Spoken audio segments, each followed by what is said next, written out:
All right, dude, we are live. What's up, guys? This is Dem Keys, and today we're going to be doing another study stream. We're going to carry on studying about the Faker library, the Faker module in Python. And I've been making, I made a bit of progress since yesterday because there were a couple of things that I was trying to figure out with Faker, how a couple of things were done in Faker.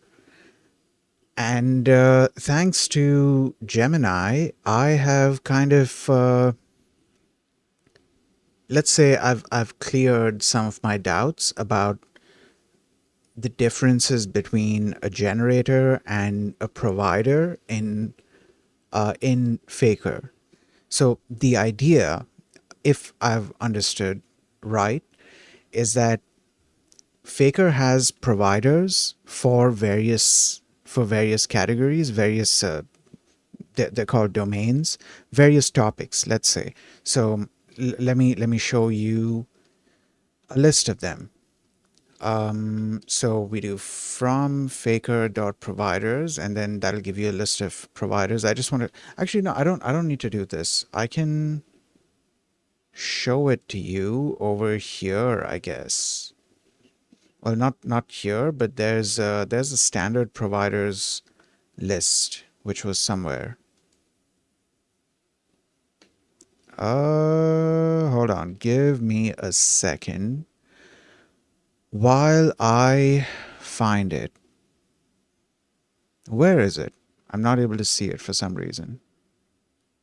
So there was a thing with providers. Where's that thing gone?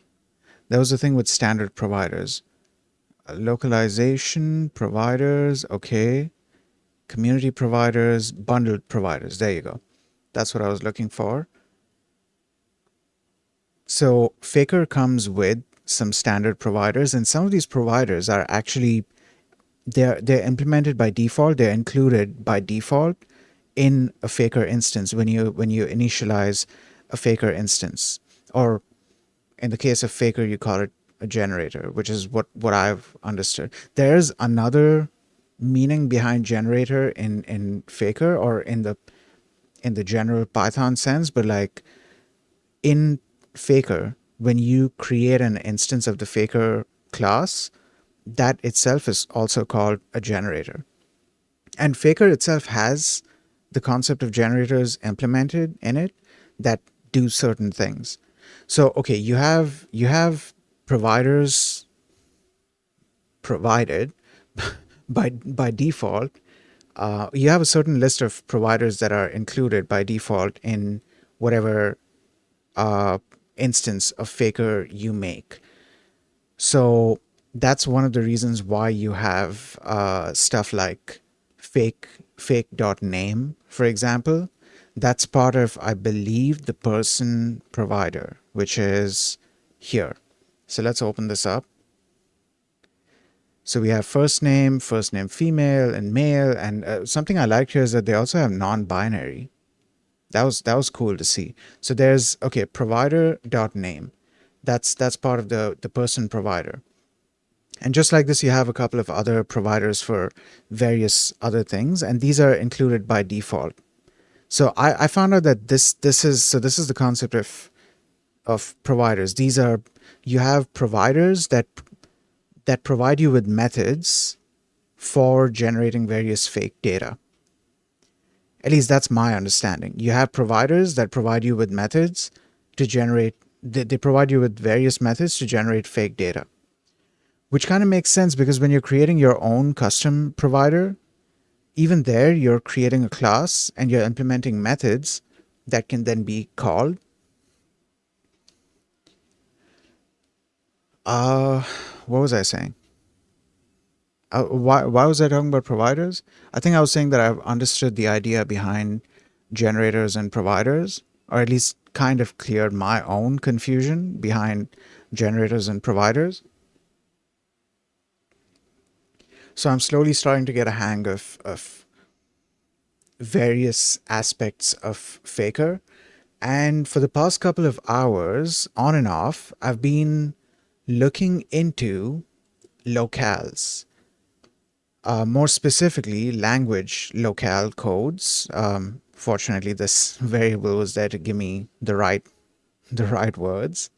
What did I just do? I think I clicked on it and that brought it up here. Okay, yeah. So in Faker, you are able to specify locale strings. Those locale strings. So I was trying to do research to understand exactly what those locale strings meant. Like I would see en underscore us, and like I kind of understood what it meant, but I didn't really understand. I didn't really understand.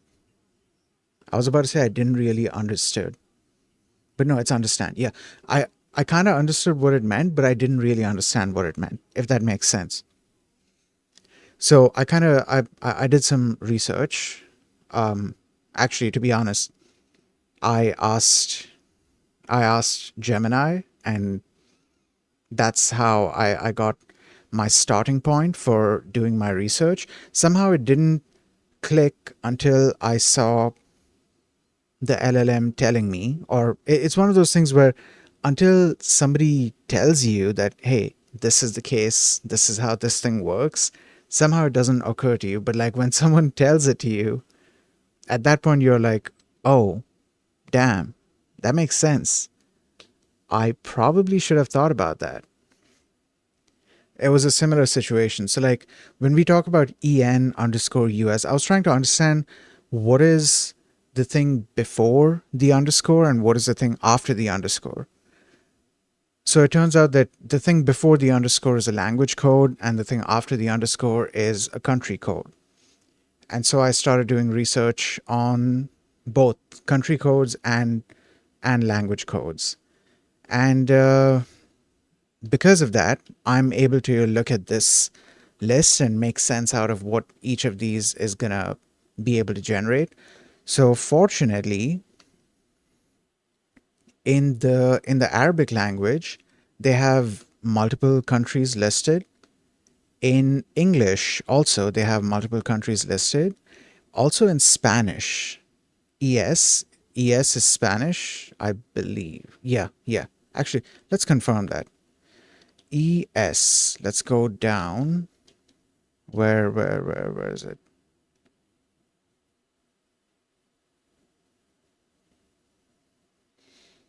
Okay, that's weird. ES is not listed here. Wait, what am I looking at here? These are not. Are these language codes? I think these are language codes, right? Yeah, it says AR Arabic. Yeah, these are language codes. Why is ES not listed?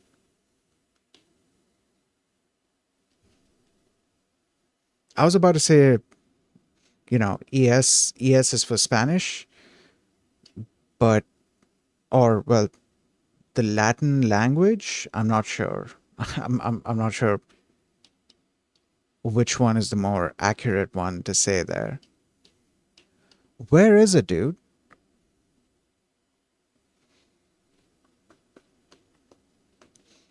Okay, let's see if it's mentioned here. ES. Why was ES not mentioned? Or did I just miss it? Oh, it was mentioned here, but I didn't. Okay. I did not sort this. I didn't sort this properly. That's why it wasn't showing up. Now it should show up. There it is. ES. ES for Spanish. So ES is for Spanish. And under that, we have a bunch of countries listed. And then you have a bunch of other languages along with the countries that, are supported for those languages as well. And yeah, that's what I've been doing for the past couple of hours. I was just doing research, trying to understand these various codes and stuff.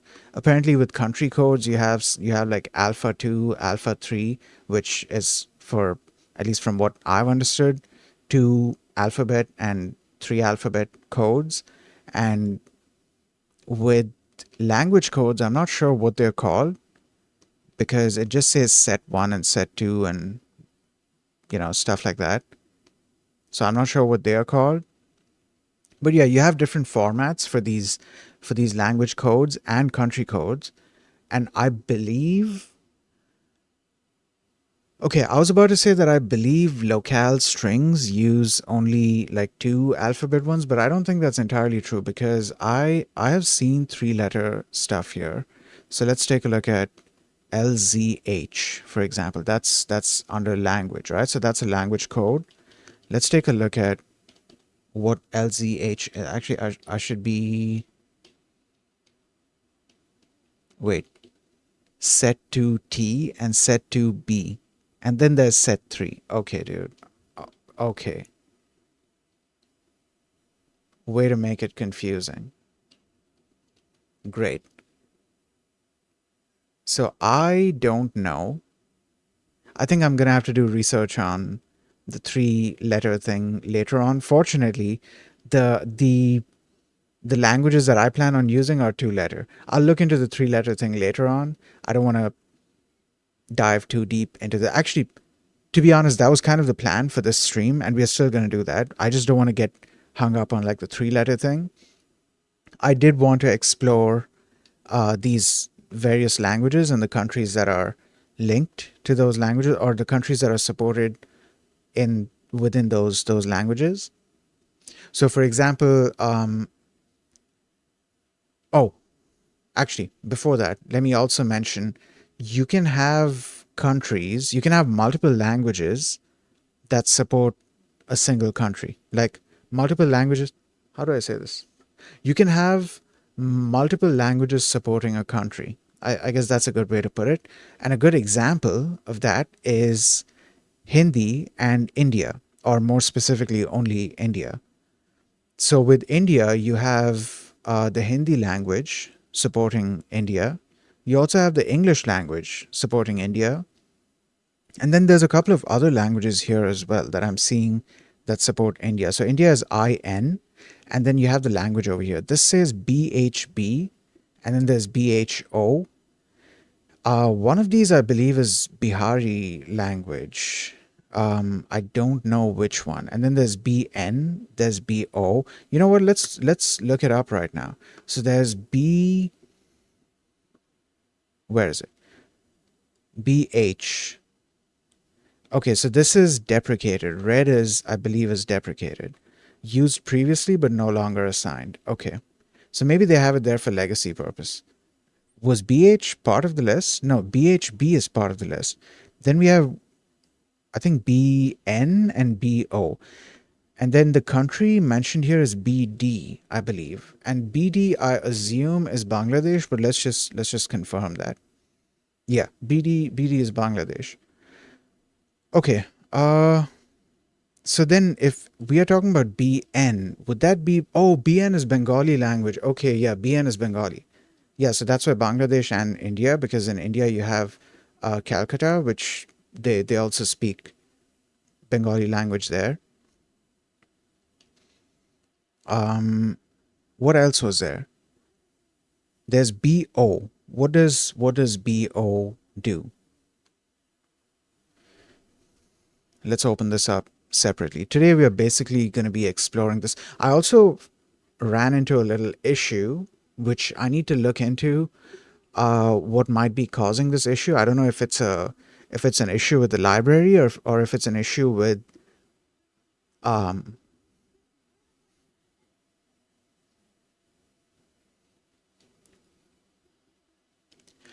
don't know if it's an issue with the library or if it's an issue with my system, as in me not having certain things installed.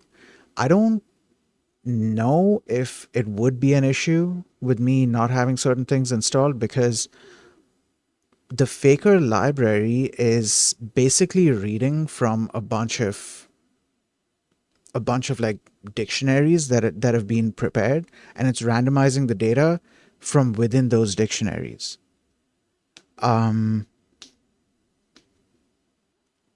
So I don't know if it's necessarily like a me issue, like like my system's issue. I don't know if that's the case.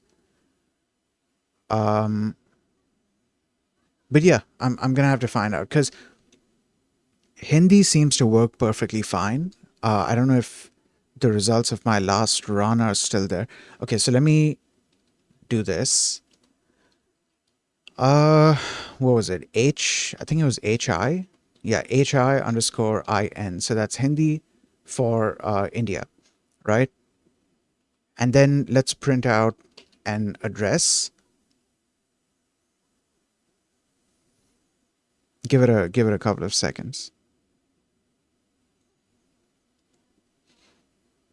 So yeah, anyways, this is going to print out a Hindi address, and I can do a similar thing with English as well.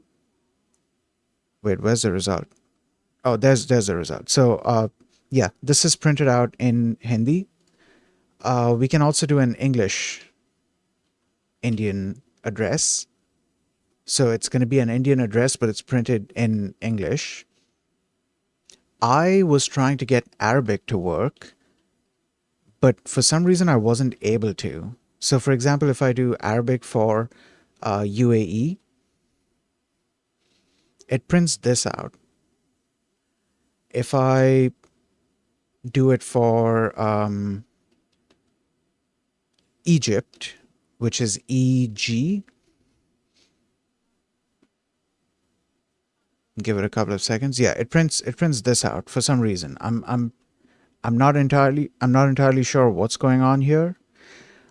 I'm wondering if there's a chance that, so okay, I have two things in my mind. One is, could it be that there's by default, even though even though I've only mentioned Arabic for Egypt, I've only mentioned the locale string for that. Is there a chance that ENUS, English for US, is still getting input by default, like regardless of what I mention? Because if I don't mention anything, then by default ENUS is what's used, right?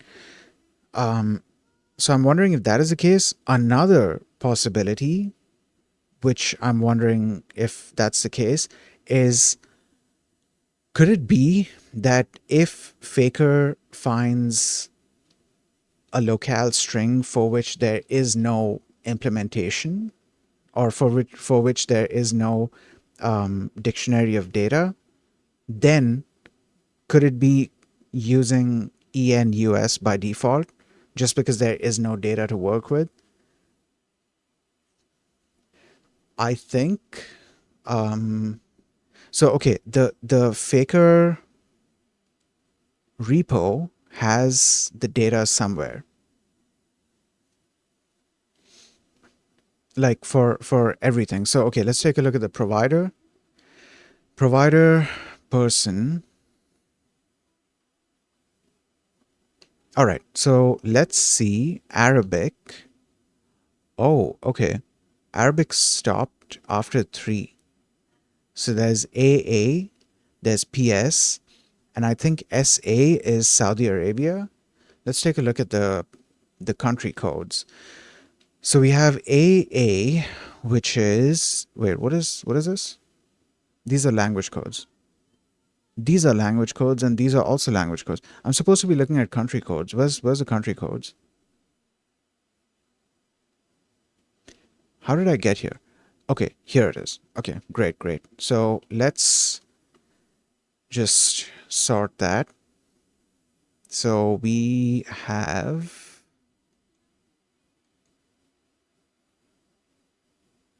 okay, that's interesting. There is no AA. All right, what is PS? Let's scroll down. PS is Palestine. Okay. Then what is, okay, SA has to be Saudi Arabia. PQRS. Okay. It's not included here for some reason. Oh, there it is. The sorting is weird for some reason. What is going on here? Like, what is, hold up. So PQRS, this is now descending. This is ascending. So okay, all right, this is not ascending. Uh,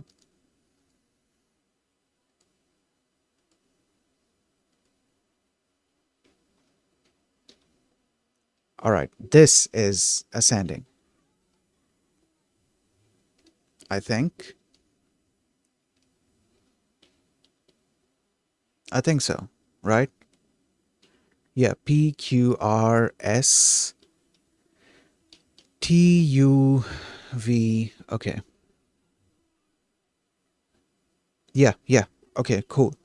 So what was I looking at? I forgot.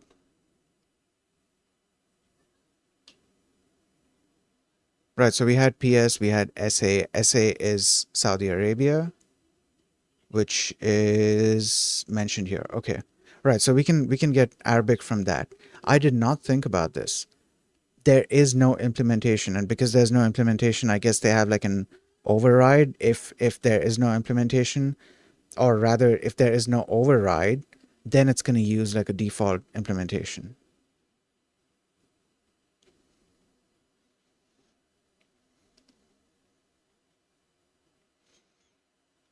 Okay. Good to know. Good to know. What do they have under English? It's I guess this would be a good time to check. So under English they have GB, which I believe GB is the UK. Let's just look at that real quick. EFG. Okay. All right. GB, UK, UK, United Kingdom of Great Britain and Northern Ireland. Okay, so GB is the UK. So that's going to be English stuff. IE. What is IE? Ireland. Okay. IN is India. NZ, I believe, is New Zealand. Let's just scroll and confirm. Dude, somehow it didn't occur to me to check the implementation. Like earlier, I was looking into it. I just kept trying different locale strings, and I was like, why is this not working? But yeah, it turns out that for the provider, there might just not be, you know, the implementation for that. So, okay, for the person provider, it's not there. I wonder if there's, so address provider is also probably not gonna work because I've tried address. Let's see what is available under address.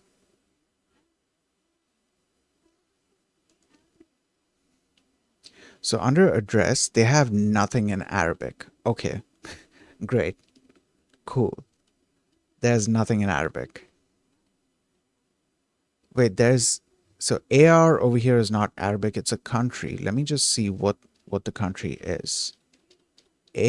AR, Argentina. Okay. Oh, that makes sense. ES, right? So Spanish. Okay, so for address, we can't have Arabic addresses. Unless, I mean, someone might have made their own.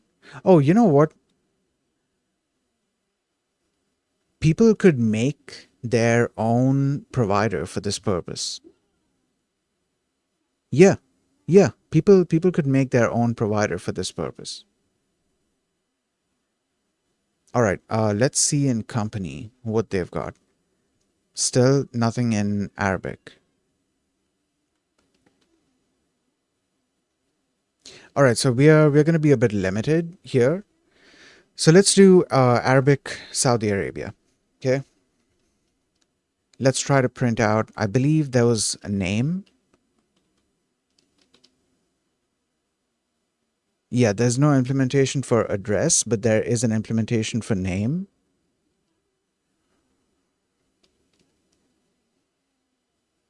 Let's see if that's in Arabic. That is in Arabic. Okay. Khalil, I need to look I need to look up close to read the other part properly.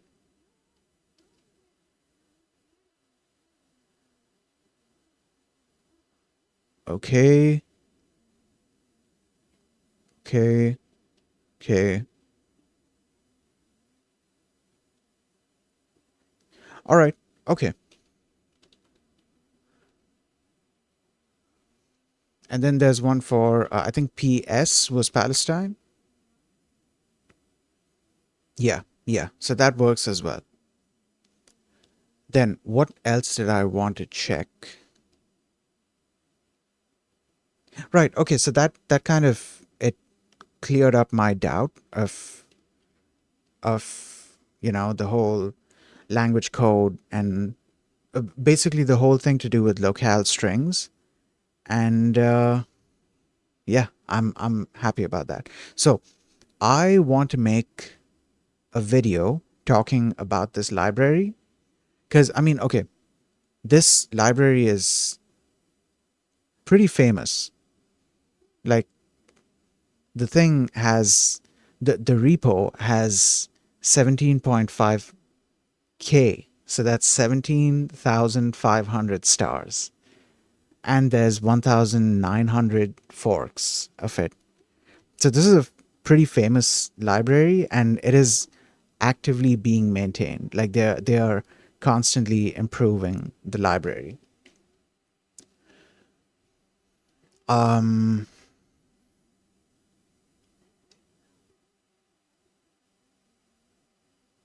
where was I going with this?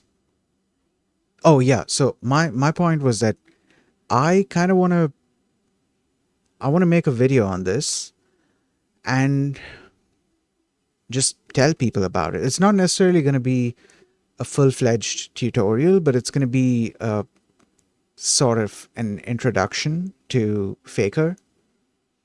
Because, dude, I mean, yo, this kind of a library it's incredibly useful. Not just for malicious purposes. I feel like a lot of people when they see this kind of a library, their mind is going to go towards doing malicious stuff, or the fact that, well, not doing malicious stuff. Their mind is going to go towards people using it for malicious purposes. But like somebody who's doing data science stuff, or any kind of ML stuff, or any kind of like even regular like software programming, software engineering that requires some kind of database. I was about to say data set. But yeah, any kind of program that you're building that requires some kind of database, the database is not going to have data initially in it, right? You have to enter fake data in it. You can either spend time entering all of that data manually, which is going to be just a massive waste of your time, or you can write a few lines of code in Python and have Faker generate all of that data for you. I would personally go with, writing a few lines of code and having Faker generate the whole thing for you. So there's like a lot of use cases that I have for this, and I'm going to be using this for a bunch of things in the future. But I feel like a lot of other people could also benefit from voice crack. Holy shit. I feel like a lot of other people could also benefit from knowing about this library.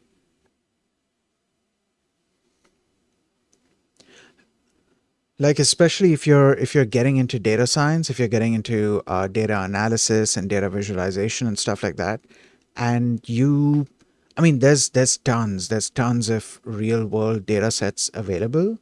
But if you want to make a massive data set of your own, a fake data set of your own, this kind of a library can be incredibly helpful, because creating a data set with just 4 or 5 records is not a big deal. Even 10, maybe 20 records is it's not a big deal. But like the more records you have and the more columns those data sets have, the more time consuming it's going to become to manually enter all of the records, right? So if you can use something like Faker and generate maybe 50 or 100 records within a couple of seconds, then why not, right?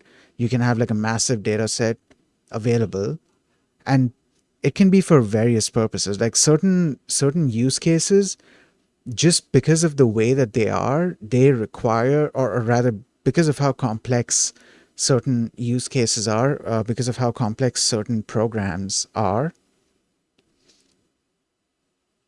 the data set that you need to generate for them has to be massive, and it's going to have like a lot of columns and stuff. So you don't want to be entering all of that data manually. That's just dumb. That's a huge waste of time, right? So you want to use something like Faker for that purpose. Okay, uh, I need to hydrate, and there's also going to be an ad playing in like 30 seconds, so I might as well start the ad break right now. And yeah, I'll see you guys in 30 seconds.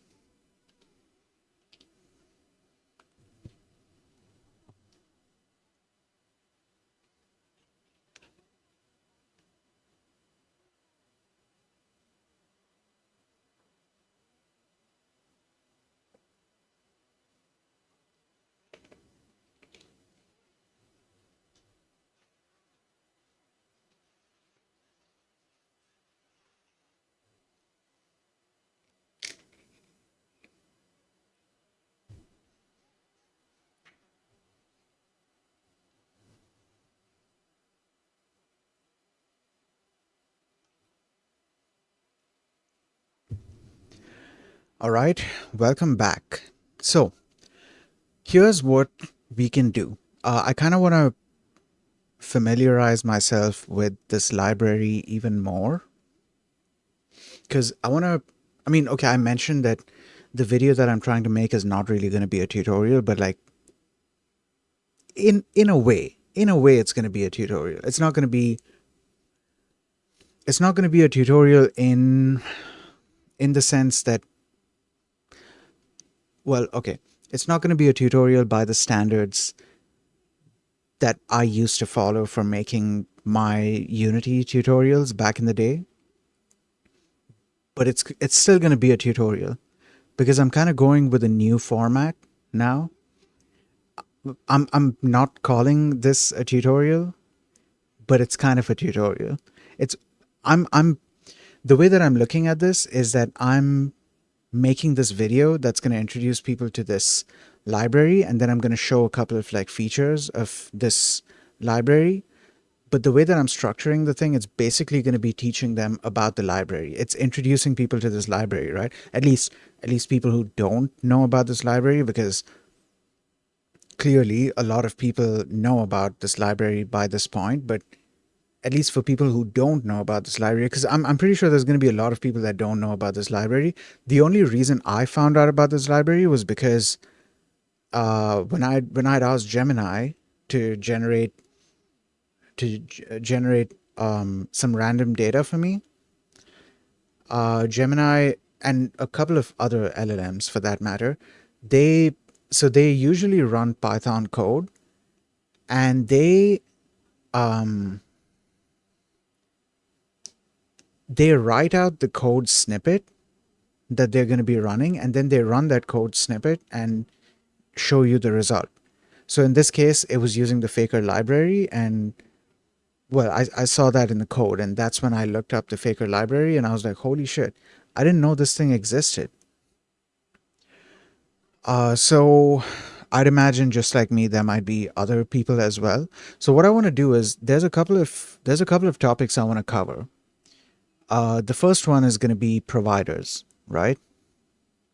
Then I want to cover locales. So initially, it's going to be just I'm going to talk about providers, but initially it's only going to mention the English US locale, and then I'm going to go into other locales,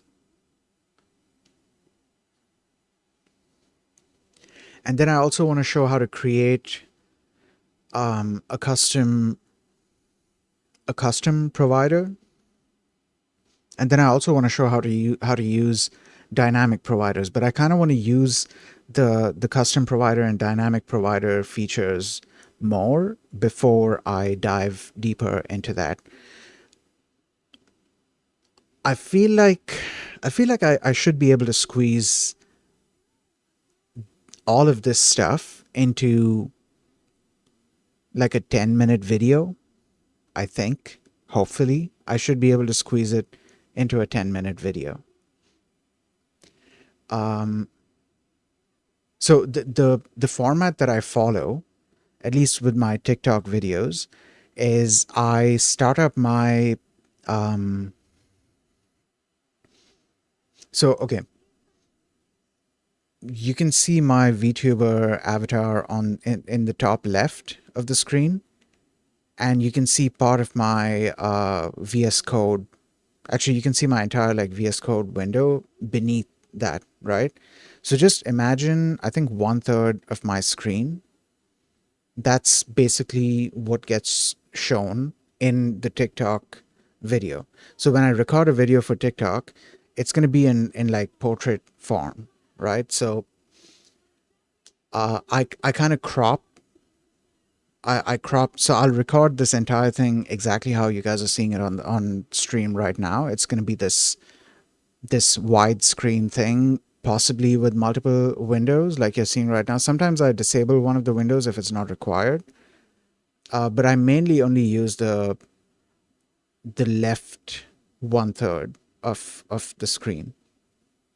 So I crop it in that way, and then I basically just, I edit the end. Sorry, I had my the platform on which my mic is kept. So I basically just use that section of the video, and then I start my editing from there. And then I do like a bunch of jump cuts just to shorten the video. And if there is text required at all, then I add the text in there as well. So usually how it works is the top half of the screen is occupied by my VTuber avatar, and the bottom half is occupied by whatever I'm trying to show. But not exactly the bottom half, because I kind of zoom out just so that I'm not using exactly the bottom half, because the way that the TikTok UI is, probably 1/5 of the screen from the bottom, it's going to get covered up by a bunch of other UI. So you don't want to add any important information there. So my thing is that I'm making this video, this tutorial, but the tutorial is going to have to fit into portrait form. And so I used to make tutorials back in the day. You can still find them on my YouTube channel. But I recorded those tutorials in 16:9 aspect ratio, not 9:16 aspect ratio. So they were recorded in landscape, not in portrait. But this one is going to be recorded in portrait. Give me a second. Let me just make sure the music is still going. No, it is not. Okay, now we're good. Great. So where were we?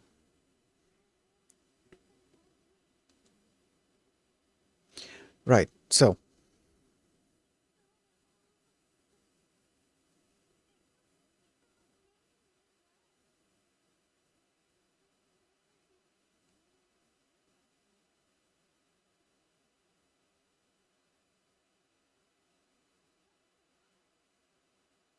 sorry, I zoned out. Okay. What was I saying? So yeah, I'm gonna be making this tutorial in. See, I went from calling it a video slowly towards calling it a tutorial. This video that I'm making is gonna be in portrait mode, and I mean, technically it is a tutorial because like I'm structuring it. I'm already looking at it in that way that, yeah, I'm gonna be covering so and so topics of this library in that video. So I mean, it is basically a tutorial. Um, what was I what was I saying? Where was I going with this? Where was I? Yeah, I think I was talking about how I've never made a tutorial in portrait form. Pretty much all of my years of making tutorials was done in landscape form because I recorded everything on my desktop, right? So I didn't need to. And like back in those days, portrait form video, it wasn't really a thing. This was like years ago. So back then, even TikTok didn't exist back then. So short form video, it also wasn't very widely used. Portrait videos also weren't very widely used.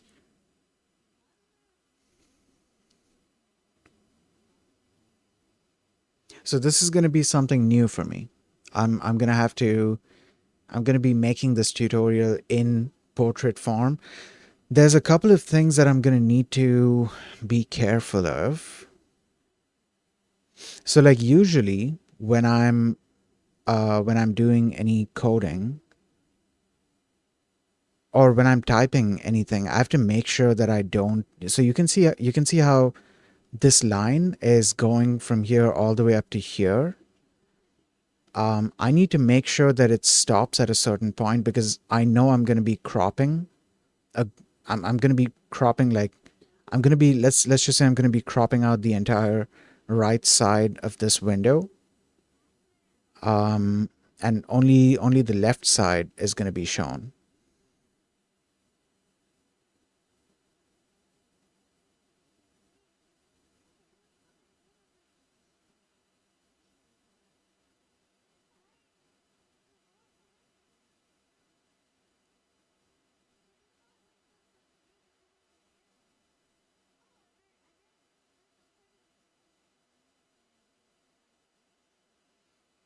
Sorry, I keep zoning out, dude. Holy shit. Okay. Yeah. So, that's something I'm going to need to be careful of when I'm recording this tutorial. I need to find a way to be able to do, because like I could make the window smaller or thinner, I guess. I'm not sure how to say that. But I can't zoom out because that's going to make the text really small, and these videos as it is, they're going to be viewed on a phone, right? So as it is, it's going to be small. So I can't really zoom out and make it even more smaller. So I don't want to do that. Though though I mean, I do anyways zoom it out a little bit just so that the TikTok UI is not occluding too much of my own video. I do technically zoom out. So what I could do is, just for the sake of demonstrating, let me go into my VTuber app. Also, I don't usually have my like, at least when I'm recording like the thing for my for TikTok videos and stuff, I usually have my VTuber somewhere here, like centered more, not like towards the side too much. Let me just see how that looks on screen. So yeah, I could do something like this. I could do something like this, definitely. And that way I'll have a little bit more, let's say, real estate to work with. Though to be honest, I don't need all that space. I can fit everything within. Give me a second, let me just fix whatever I did or undo whatever I did.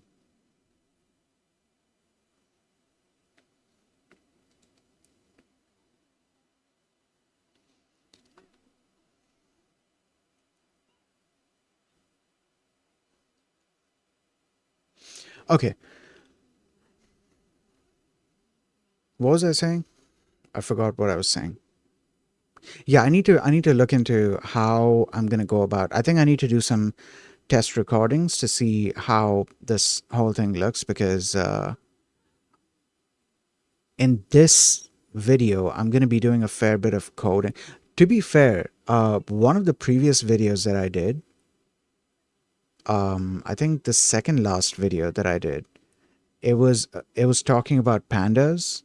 I was talking about the Boolean indexing trick that I'd come up with, or the trick that I'd come up with for ignoring certain filters during Boolean indexing. I made a video on that, and that required me to demonstrate code. or demonstrate the technique using code. So yeah, something I could do is I could just make sure that the code is short enough. It doesn't go too long. Um, but like that could happen here as well, right? Because like the result gets displayed down here. So if I have,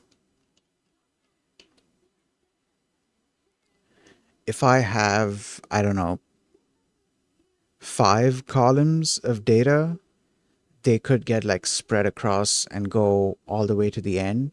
And if that happens, then it's going to go off the screen. So that's going to be a bit of a problem, right? Uh,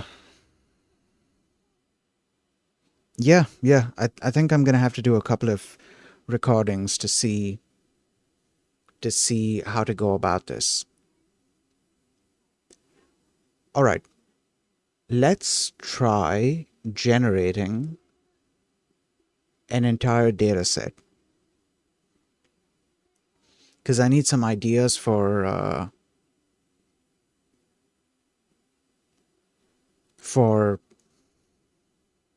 I need some ideas for data sets that I'm going to generate in that video as well. I had a couple of ideas. I don't want to stick with the usual, employee database. I mean, I could do that as like a very basic example, but I don't want to stick with that. I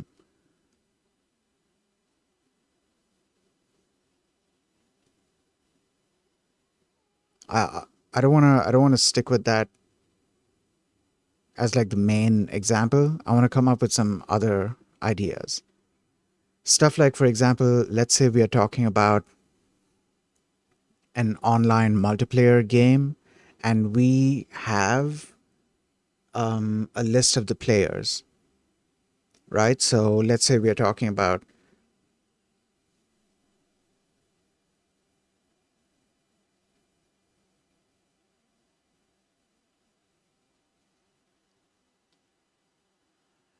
let's say we are talking about an MMORPG, right? We can have an account name and a character. Okay, so we can have one account, but that one account can have any number of characters attached to it, right? And each character can have a class and a level and some more stats, I guess. I like that idea. I like that idea. Definitely. Yeah,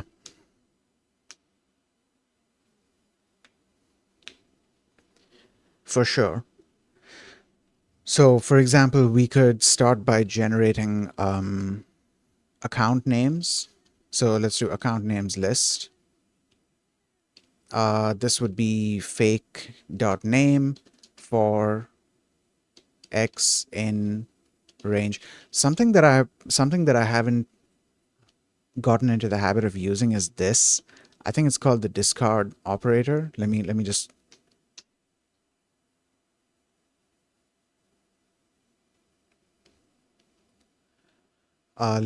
look this up in actually, you know what? Okay. Here's something, dude, this is also something that I can make a video on. Um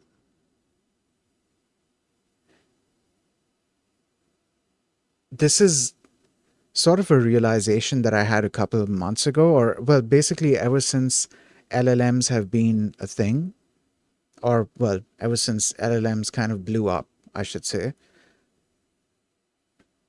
I realized this, that we need to make it a habit to start asking LLMs questions as well. Like usually, if you're trying to do some research and you're trying to learn something or understand something or whatever. Let's stick to programming for now. Let's say you're trying to understand a certain programming related thing. You're your first thought should be to Google it, right? Because you're going to Google it and then you're going to find a bunch of answers. There's going to be a bunch of other like forums and stuff. There's going to be stuff on Stack Overflow, Stack Exchange, Reddit. If it's a Unity thing, there might be like a Unity forum thing. If it's a Unreal Engine thing, there might be an Unreal Engine forum thing. Godot thing, it'll be a Godot. I don't know if there's a Godot forum. I don't remember, but like there's tons of like help, even like Godot related help out there.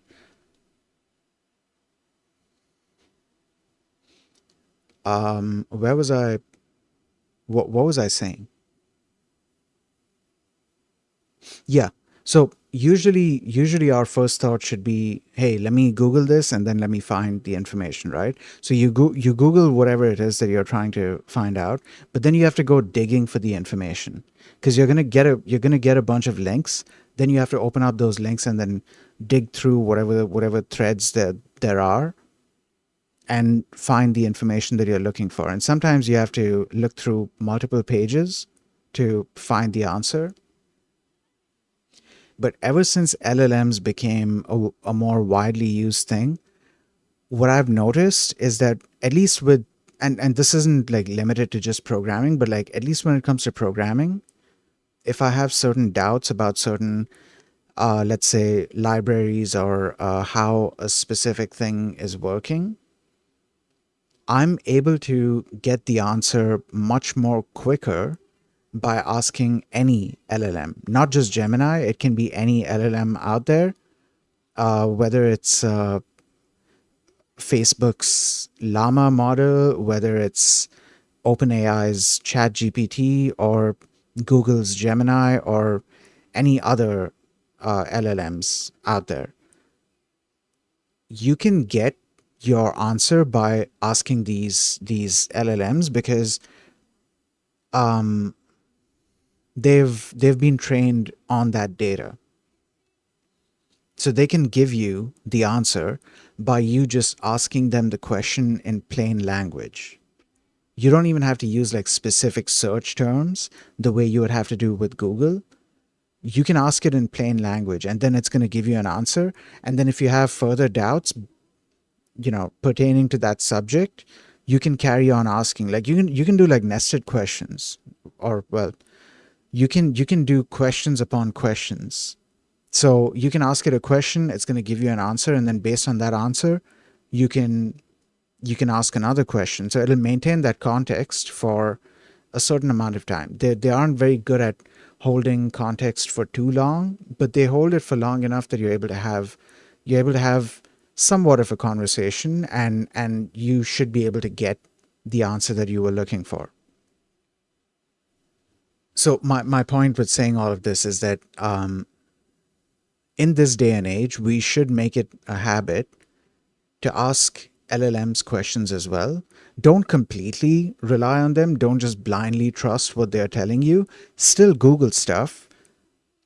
But if you find yourself digging too much for answers, try asking an LLM as well and see if you get the answer quicker. Because, dude, I cannot tell you the number of times that I have been in situations where I was looking for an answer to some doubt that I was having for a couple of hours. Like I'd been looking for the answer for a couple of hours, but then I just went and asked Gemini, for example, in plain language, and I got the answer. And if I had some doubts based on that answer, I would just ask another question and it would give me an answer for that as well. This same thing, it would take a while if you were doing all of it manually. Like you look up the term on Google, you look up whatever the search term is on Google, and then you get a list of whatever forums. You open some of the forums, you find the answer, and then you have another doubt that's based on that, and now you have to go search on Google again. Right? It's basically the manual labor of searching, if that makes sense. I don't know if that made sense, but it's a lot of like manual work to do, which you can like save your time by just going and asking an LLM. So yeah, people should definitely get into the habit of asking LLMs. Now, the reason I'm saying don't put all of your trust into it, don't use that as like your primary source of information, is because LLMs, they hallucinate sometimes. They get information wrong sometimes. So you can't really rely on them all the time. You should always doubt their you should always doubt the information that they're giving you. Don't blindly believe it. However, in terms of actually giving you information, they're going to be much quicker. You can then go and verify if that information is true. That's still going to be much faster than you typing out the search terms in Google. First of all, trying to figure out the right search terms to use, then finding those forum links, and then going into those forums and digging through all of those threads and stuff. Asking an LLM is going to be much faster than that. Oh, yeah. I was supposed to look into, man, I went on a whole tangent about this. Okay. In Python, what is underscore used for? The underscore is used for a variety of purposes. Placeholder variable. Okay, yeah, I remember seeing this. Holy shit. Yeah, I remember seeing this. But I've never used this feature. Okay, that's interesting. Right, so it can be used with tuples as well. Translation table key. In translation tables, it is often used as a key to represent the original text without translation. I have no idea what translation tables are. I'm gonna have to look that up. Private variable naming convention, okay. Ignoring return values. When you're not interested in the return value of a function, you can assign it to so and so to ignore it.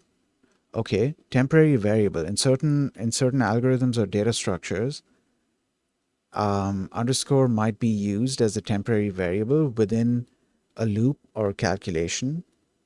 Then magic methods. Okay. Yeah. All right. Cool. Great. Okay. So let's say we want to generate 5 things here. So we're going to use this because we're not going to be using the variable. Why is this throwing an error?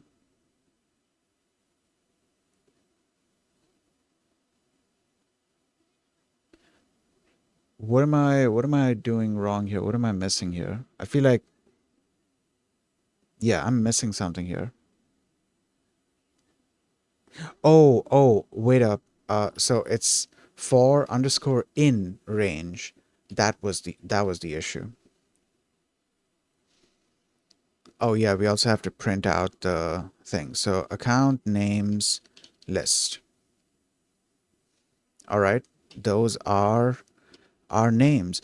Oh, another thing I should cover. Dude, I need to make a list of these topics. List of things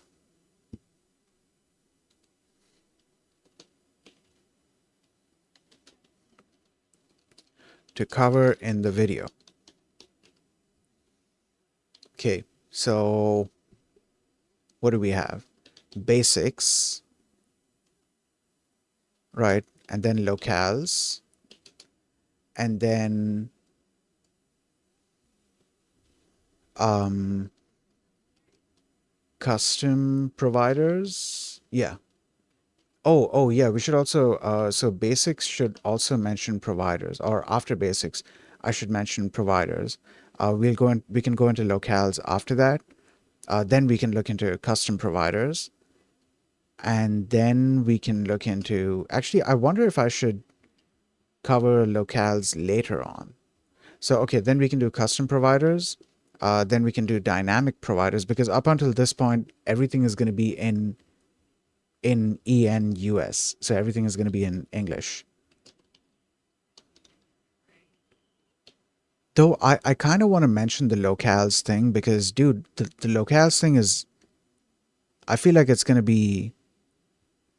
be useful information for a lot of people to know because initially I was assuming that it's all English data. This is not just English data. This is actually like localized for a bunch of different languages, a bunch of different regions. There's still a lot of improvement that has to be done, or rather, I should say, there's still a lot of things that can be added, but they're adding as much as they can, and what they have so far already is pretty great by itself. Like there's already a bunch of languages, and there's also support for a bunch of regions from those languages. All right, so dynamic providers, then locales, and then what else? There was one more thing just now I was thinking about seeds. There you go. uh that's something I need to, or well, seed generator, seed, let's just say seed. So these are the these are the six topics that I should be covering in the video. Give me a second, let me just make sure the music is still going. uh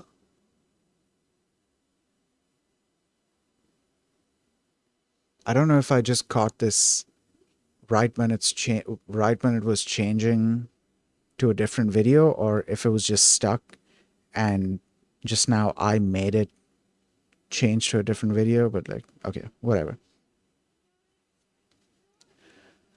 So yeah, these are the six topics that I need to cover.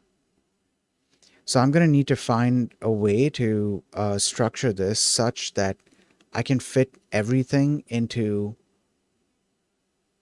one into 10 minutes. Because something else that I've noticed, oh, also another thing that I want to try this time when I'm posting on TikTok, I'm not going to post with any hashtags because I've seen this thing that people have been doing, and people have tested this out as well by themselves, where they did not use any hashtags. And okay, this was something that I kind of noticed about the TikTok algorithm, and actually, to be honest, even the YouTube algorithm for that matter. Because even at this point, even YouTube tells you when you're uploading a video, there is a tags section, so you can specify tags if you want. But like they'll tell you that it doesn't contribute as much to search discoverability and stuff like that.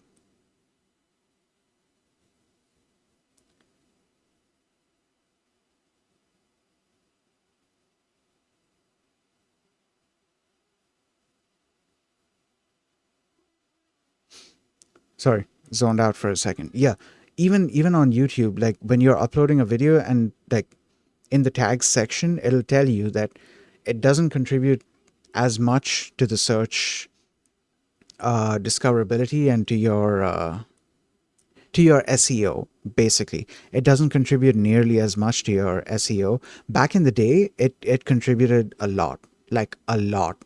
You would see a lot of people giving advice that, set your tags properly and use the best tags and use these kinds of tags and those kinds of tags. And people would often abuse tags as well. They would spam tags.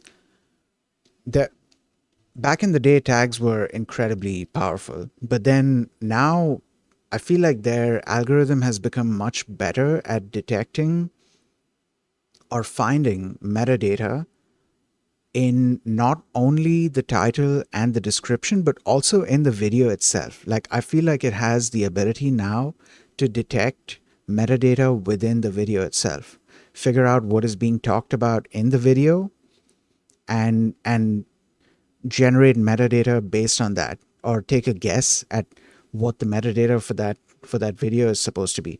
And I feel like a similar thing is happening in TikTok as well, on TikTok as well. Because the TikTok algorithm, I'm pretty sure it's gotten good enough now to detect what is going on in the video, especially what is being said. Like, let's keep the video portion aside, right? The audio portion, at the very least, the audio portion can be analyzed very quickly because give me a second.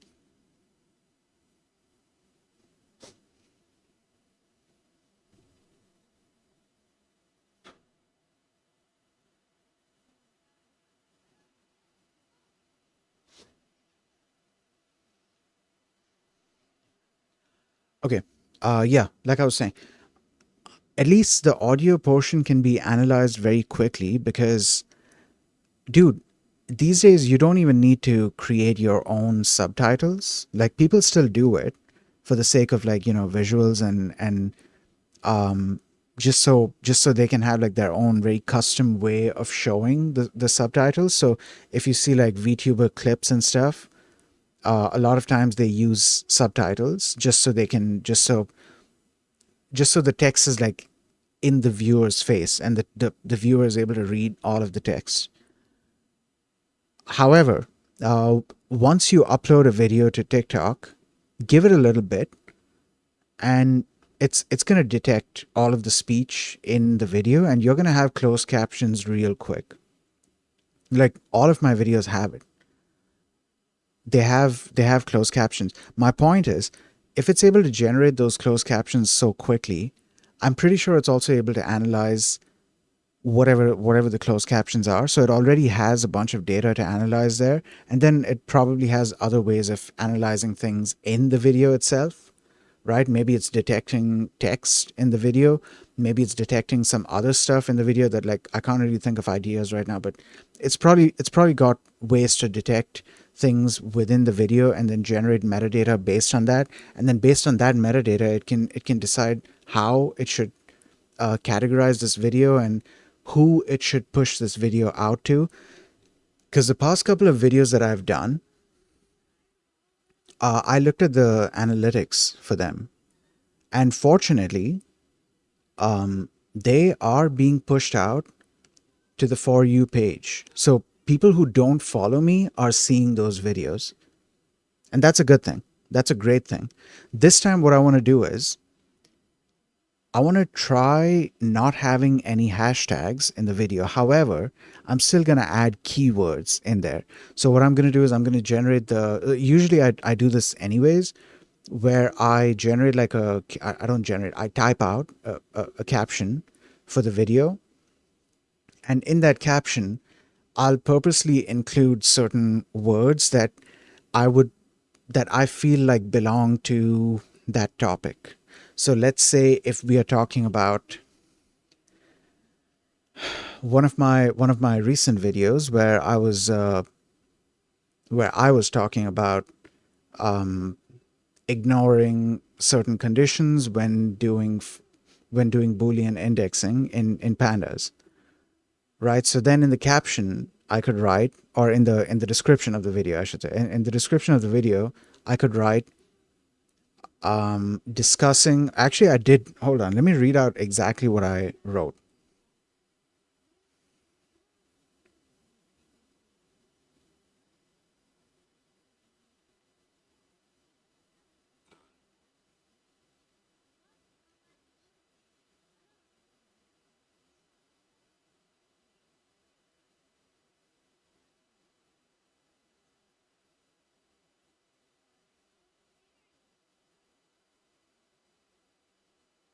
Okay, Uh, let me read it out. So the description that I wrote was my solution my solution for being able to ignore certain filters when using Boolean indexing to index a pandas data frame.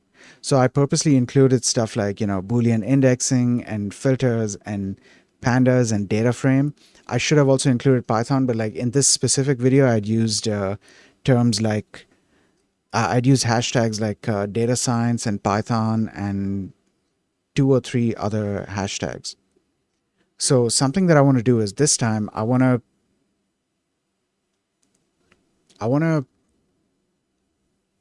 create a description that mentions a bunch of those keywords that that I would be adding to the hashtags, and then I'm not going to add the hashtags. So I want to see how the video performs in that case, because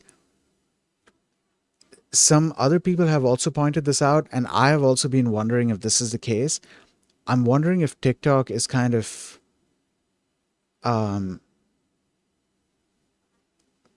I'm not sure how to pronounce this word because I don't use it nearly enough, but penalizing videos that have hashtags, even though hashtags are a TikTok feature. I wonder if not maybe penalizing is not the right term, but I wonder if they're favoring videos that don't have hashtags on them. I wonder if they're favoring those videos more than videos that do have hashtags. Wait, what did I just say? Yeah, yeah. I wonder if they're favoring videos that don't have hashtags over videos that do have hashtags. So this is going to be my way of testing. Cuz like I mean, dude, okay, the TikTok search function is great. It's amazing cuz it gives you it searches for videos not only based on text that's in the title and in the description, but also based on text or speech that could be within the video. So like you could be looking for a sentence that's been said, and you can find it just by like typing in that sentence. If a video contains that sentence, there's a chance that that video is going to pop up in the search, assuming they don't have like some weird shadow ban bullshit going on. Then yeah, it's going to appear in the search.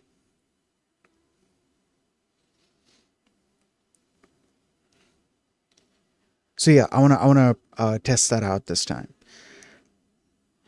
um okay, so we have the basics here, right? The example that I wanted to generate, the example that I wanted to generate. Okay, how do I generate like fantasy names? Are there any providers for fantasy names?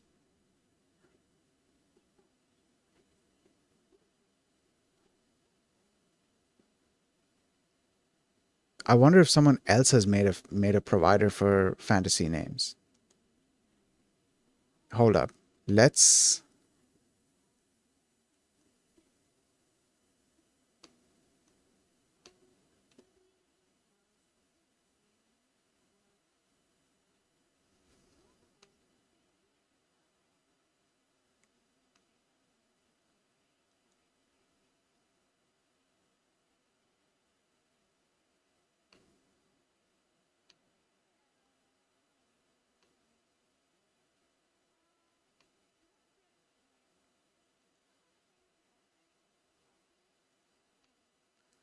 because I haven't seen any fantasy related stuff here.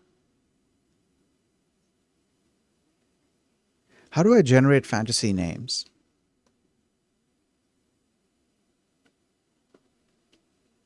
Oh, actually, oh, dude, you know what we could do? We could generate fantasy names. Yeah, yeah, we could generate fantasy names.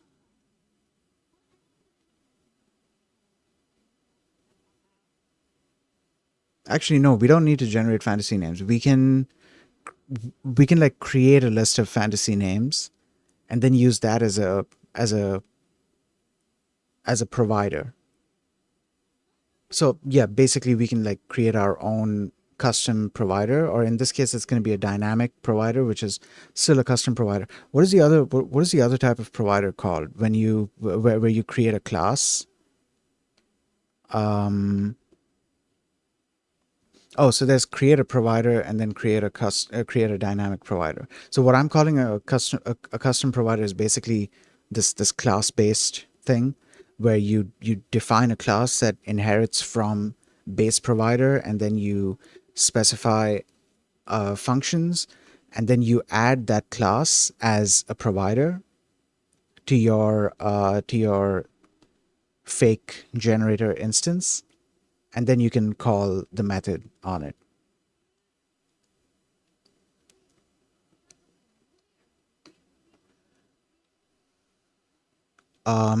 So in this case, for the fantasy names, I think we can just do something like this. So I can like come up with a list of names. I can, you know what I could do? I could ask Gemini right now, generate a list of 10 fantasy character names.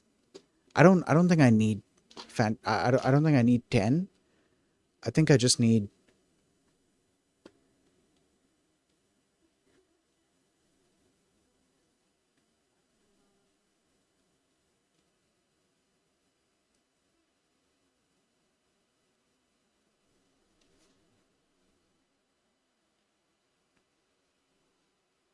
Oh, dude, okay, this is a great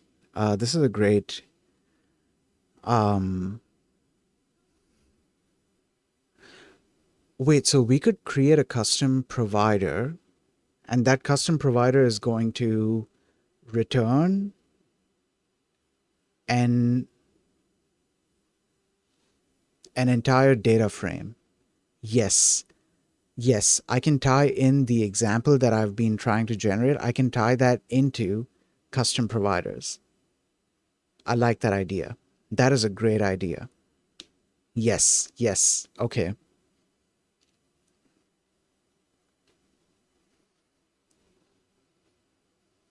Okay. I like this idea. Yeah, I need to write this down. Dude, I'm getting ideas now. I'm getting ideas.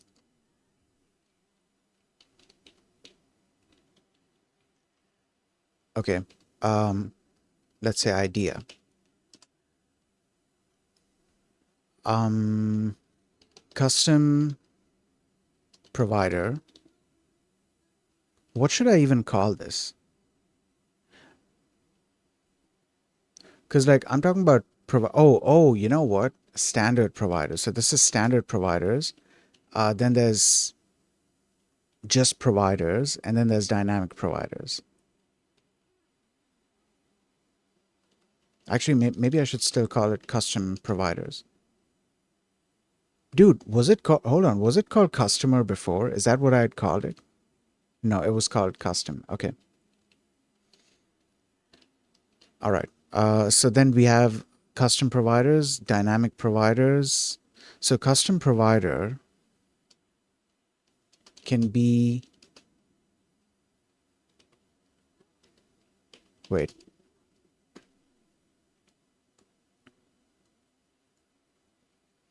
Okay, so the idea is to, or final example should be to generate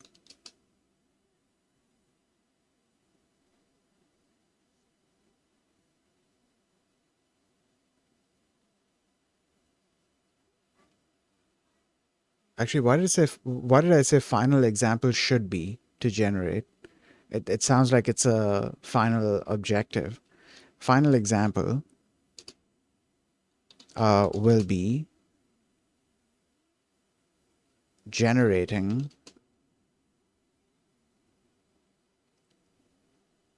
um, generating a data set or a database of MMORPG players. Okay, so that can be our final thing.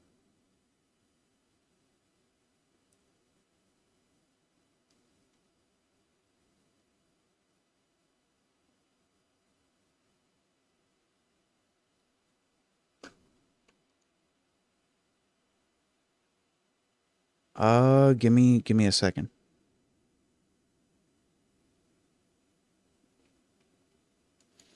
Give me a second.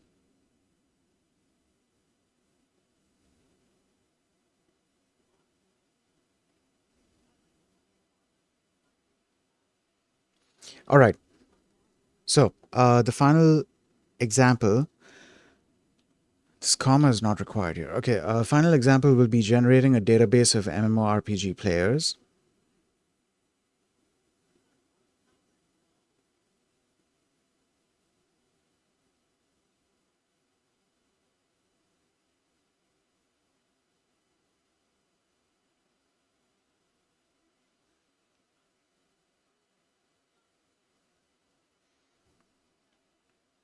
Give me a second.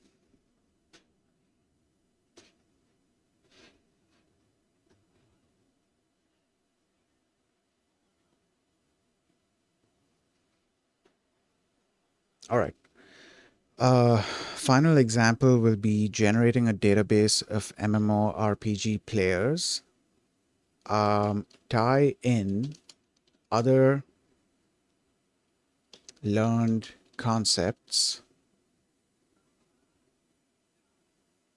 Yeah, okay. So we have locales, and then we can do our final example, and then we can use seeds to, or we can use the concept of seed to show that you can generate the same data over and over again using seed. So, like, I mean, when you look at it in that sense, it's not random. By definition, this makes it pseudo random, right? Because if you're able to specify a seed and based on that seed, you are able to predict that, yeah, it's going to be this random value or it's going to be that random value. That by definition, that is pseudo random. Because the whole idea with pseudo random is that it gives you the appearance of randomness, but it's not really random. It's random in the sense that some kind of algorithm is controlling the randomness of it, or some kind of variables are controlling the randomness of it. And if you are able to change the values of those variables, you are able to control, or you are able to predict what the random value is going to be. So like, it's not exactly random, it's pseudo random, which in this case is not a bad thing. It's a good thing because this gives the random values predictability. Like, you don't have to specify a seed value. I think each time you call a new method, or each time you call, actually, yeah, hold on, let me test that out. I was about to say that each time you call, let's say, for example, okay, so we have this list, right? Let's say you're calling, how do you do the seed thing? I forgot. Is it fake.seed? No, it's faker. Faker.seed, which is kind of interesting because which is kind of interesting because um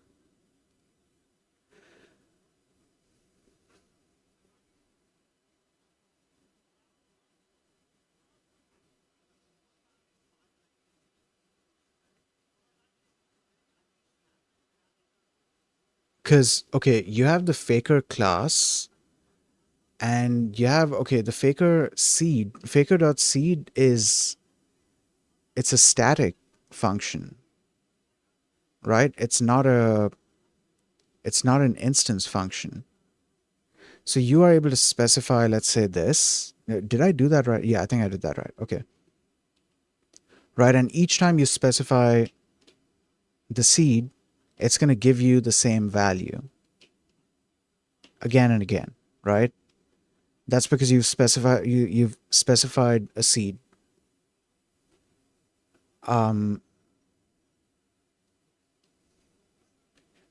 Wait, I need to experiment with something here because I haven't done nearly enough work with. I mean, I've done a bunch of work with classes, but not nearly enough to have tested to have tested a bunch of these things out, especially stuff like static methods, assuming this is a static method, I'm still not entirely sure. Assuming this is a static method, I need to look into what exactly is going on, because there has to be, if you are able to set the seed value using a static method on the class rather than using a method on the instance. What happens if I try to do it on the instance? Is that even possible? So it works, but like, oh god, what's oh shit. Okay, hold up. I just did a whole bunch of things and I need to undo them. Let's undo this, okay, and then come here. Okay, right. Let's see if this works. Give that a couple of seconds. Okay, it is taking a while. In the meantime, we can look at the documentation and see if that reveals anything. So it mentioned a thing about oh, there's also a thing about random here. I haven't looked into that yet. I need to look into that. All right, let's look at the seed thing. Seeding the generator. When using Faker for unit testing, you will often want to generate the same data set. For convenience, the generator also provides a seed method which seeds a shared random generator which seeds the shared random number generator. I think the key thing here is shared. A seed produces the same result when the same methods with the same version of Faker are called. Each generator can also be switched to use its own instance of random.random. Okay, so there we have seed instance, and that's going to be on the instance of Faker. Okay, so each generator, in this case, this is this is the generator, which is an instance of this. Um, its own instance of random.random, separate from the shared one. Oh, that's interesting. So there's a shared one and a and like a per instance one. Dude, I need to play around with classes to test out a bunch of things here because I have a couple of doubts that I want to solve. We could do that now actually. Okay, please keep note when wait, no, let's finish reading this. Separated from the shared one by using the seed instance method, which acts the same way. All right, so this is doing what I wanted it to do, and I'm seeing right now over here we have an error because we were using fake.seed, and that is not a thing here. Calling .seed on instances is deprecated. Use the class method. Okay, so this is called a class method. That's what I need to be looking into. Class method. I've been calling it a static method because that's like, coming from C sharp. That's kind of how that works. But yeah, class method. I need to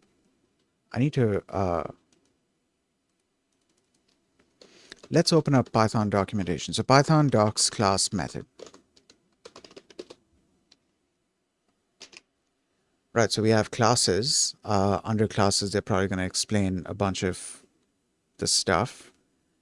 I don't want to read that on stream right now because there's a bunch of things to read, and it's basically going to be like a refresher for me because I haven't classes. It's just something that I don't, or well, defining my own classes. It's just not something that I have to do very often in Python, and so there's certain details surrounding it that I tend to forget, and then I have to refresh my knowledge of that.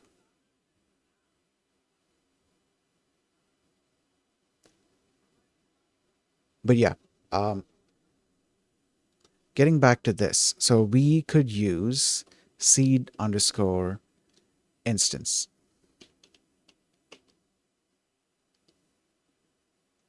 Oh, great. So the seed that you would be passing into the class method, that exact value, you can pass it into seed instance as well, and it still gives you the same names. That's great, dude. All right, so now I need to decide on where exactly I want seed to show up. Oh, you know what we could do? Okay, I think seed should come after dynamic providers, or actually after locales as well. Now, locales can come last. The thing is, I kind of want locales to be included. Like, I kind of want locales to be at the top because I feel like that information is really important, especially for people who are not who are not generating data sets in English, or who are not generating data sets pertaining specifically to the US. I feel like this information is going to be very valuable for those people. Okay, in the next like 12 seconds, there's going to be an ad break. So I'm gonna start the ad right now, and I'll see you guys in 30 seconds.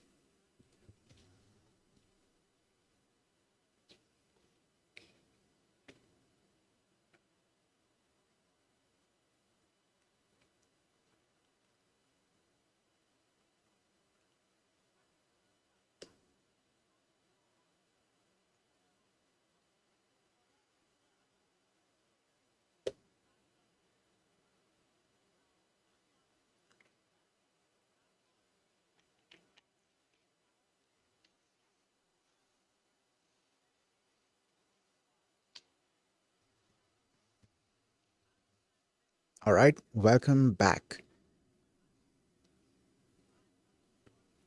Right. So, um, we have standard providers, custom providers, dynamic providers. Then we go into seeds. Then we can cover locales.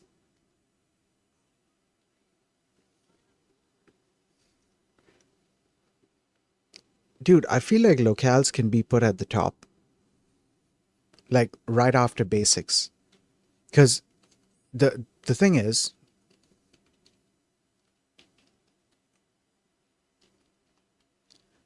let's say we do ENUS and HIIN, right? So Hindi for India, right? I could very easily show this as an example. So ENUS dot name, and then the same thing here, but I change it to HIIN. What just happened? Okay, yeah, the same thing here, but I change it to HIIN. Speaking of ID, is there anything related to Indonesia?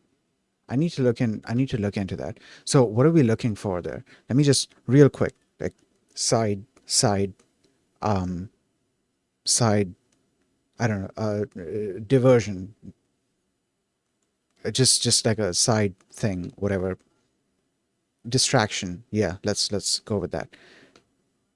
So we have for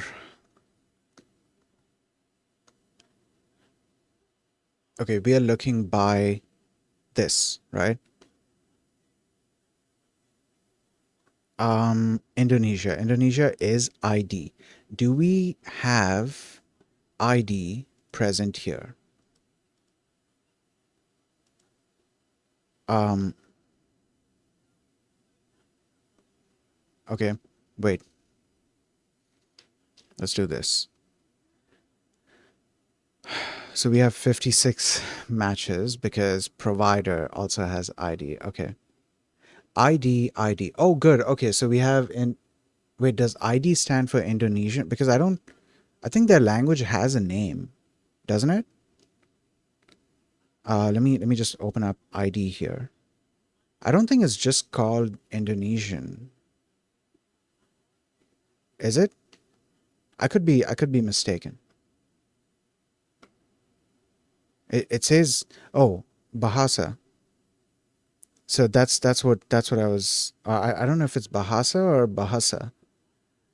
Either way, you get the point. So yeah, that's so it's a Indonesian in Indonesian language, and they have the Indonesian language. Actually, I want to see if there's anything implemented for the Indonesian. Wait, there's a way to do that. Yes, yes, there's a way to do that. So what we could do is so the provider. So we can okay. Fake has a provider method, and in that method I can pass in the string enus.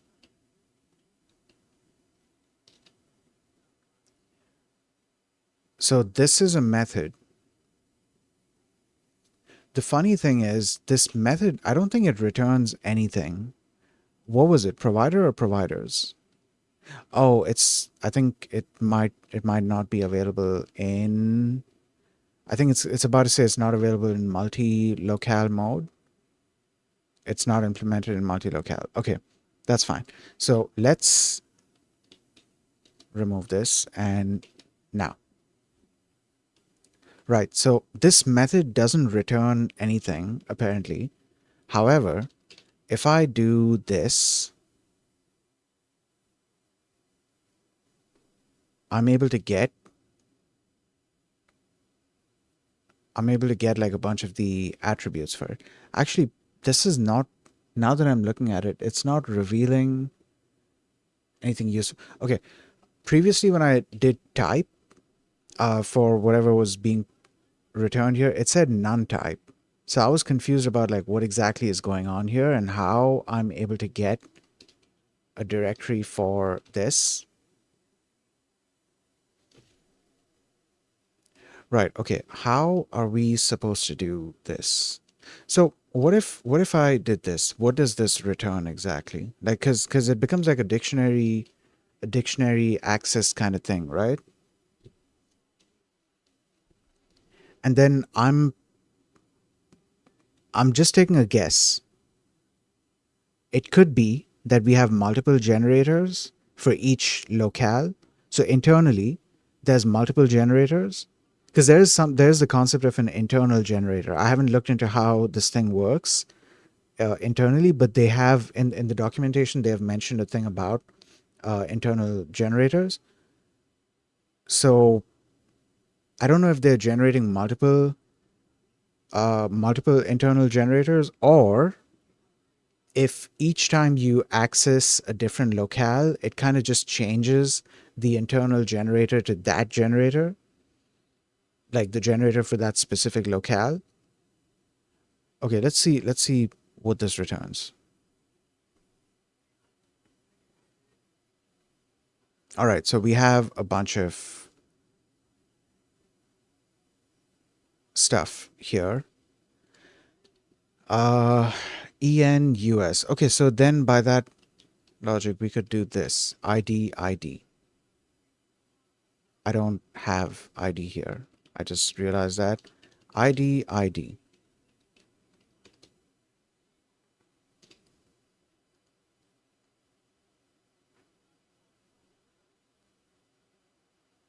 We are able to get words. What about, um, oh, you know what I could do? So this returns a list, like the directory or dir function returns a list.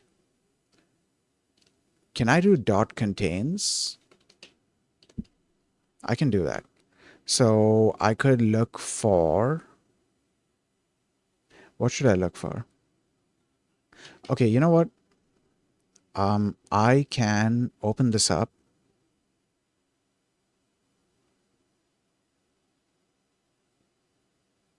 Oh, what if I view it as a scrollable element? That's convenient. Right, so we have URLs, we have just words. I need to look into what words will be. Maybe it's going to be words in the Indonesian language. Okay, so then we have text, time, state. Okay. All right, great. They have phone number. Wait, PQRS. State. Do they have state? They have street.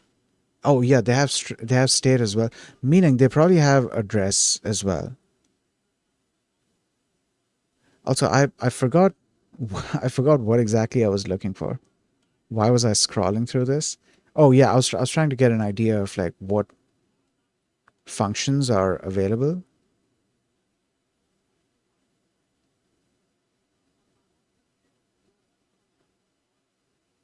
Okay, what about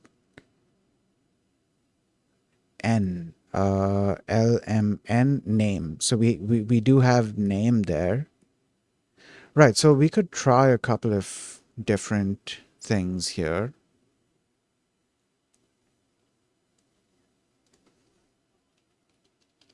So let's start with name.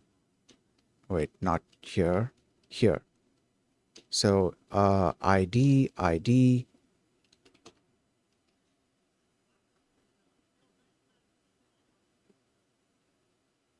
Okay.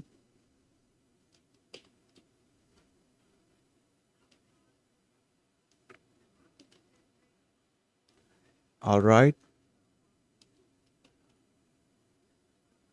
Okay. So I've seen some Indonesian names, like IRL Indonesian names. And so based on what sounds I'm expecting from certain names, I'm just going based off of that to get an idea of whether this sounds, like that. Oh, you know what we could do? Let's just do text. Let's see what.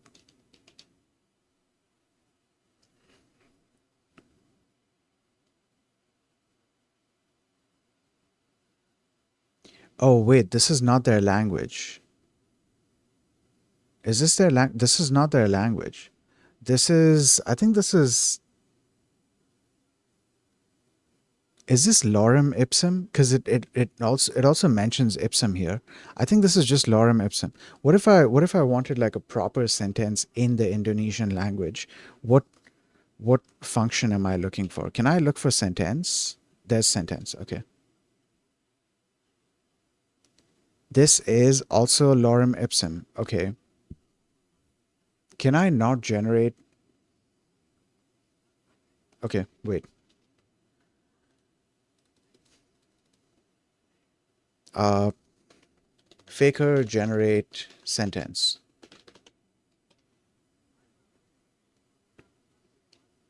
No. Okay, this is pointing towards lorem ipsum. How to make Faker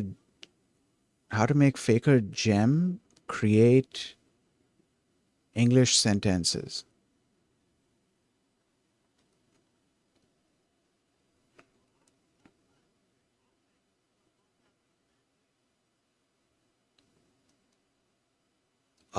This is showing lorem ipsum. This is not showing. So I'm looking for regular English. Faker generate English sentences in Ruby on okay. Faker Python generate sentence.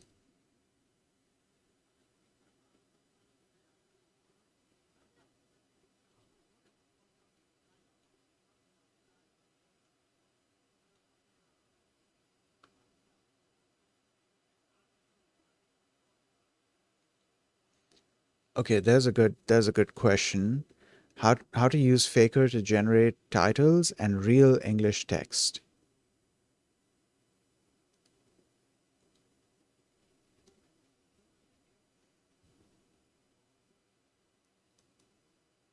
Um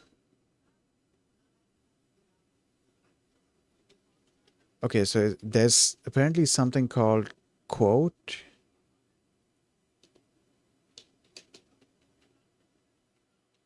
No, there's okay.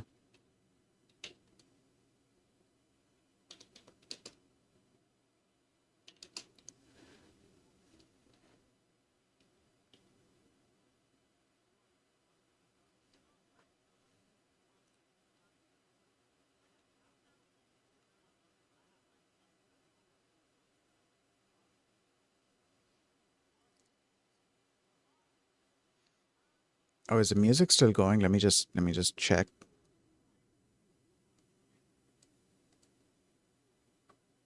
Nope, music stopped. Okay. All right. Where were we?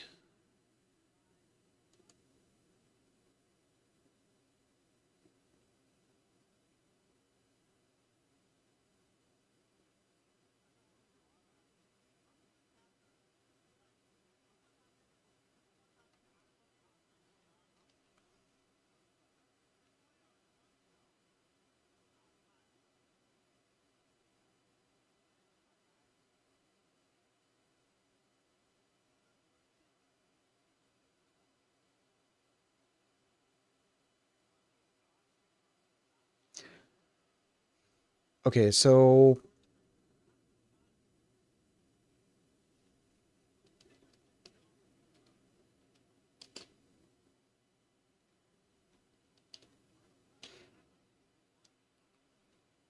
what providers are available? Let me look at the list of the providers because I'm not getting the information that I'm searching for specifically. Right, so we have Lorem, we have miscellaneous, profile, so and so, so and so, so and so. None of these are gonna give what I'm looking for. Okay,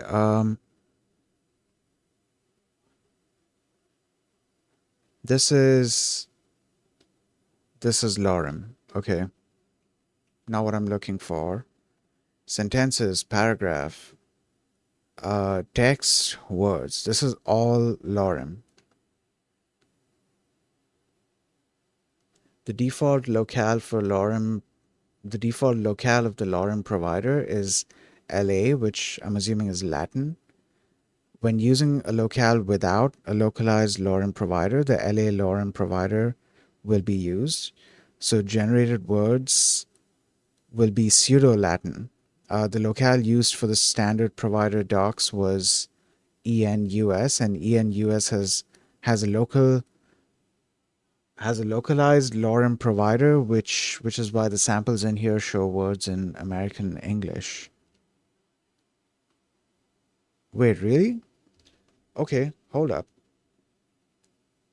Right, so let's change this to ENUS, and then let's generate a paragraph.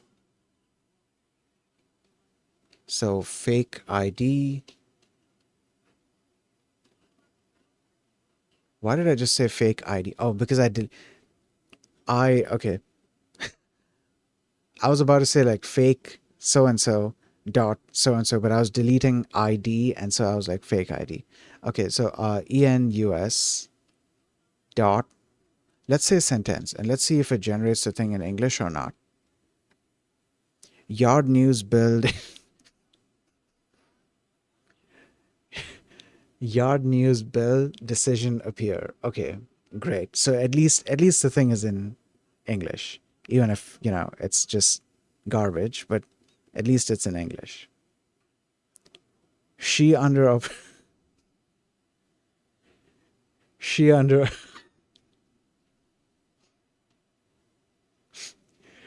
she she on she under opportunity collection.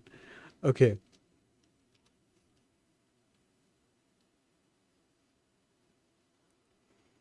evidence evi- evidence diff evidence different, even administration after scene shake.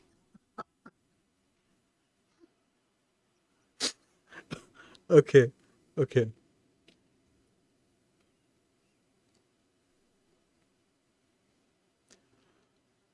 All right. What happens if I generate a paragraph? Mission discussion cold and fuck, dude.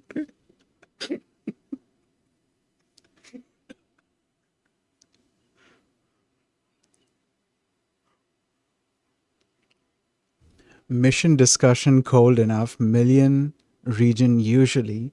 Yeah, leader section. Threat put attention red. Responsibility despite instead term some.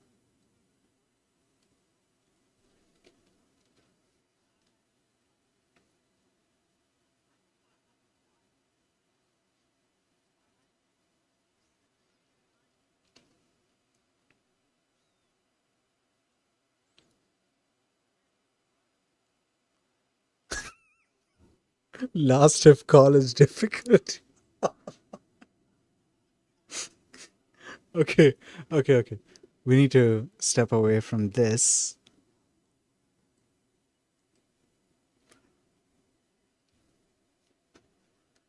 Dude, you know what I should do?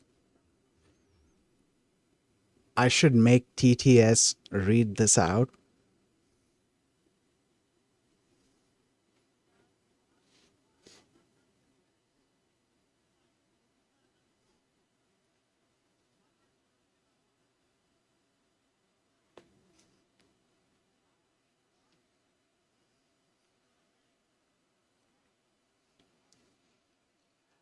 Okay, anyways, why was I trying to generate sentences?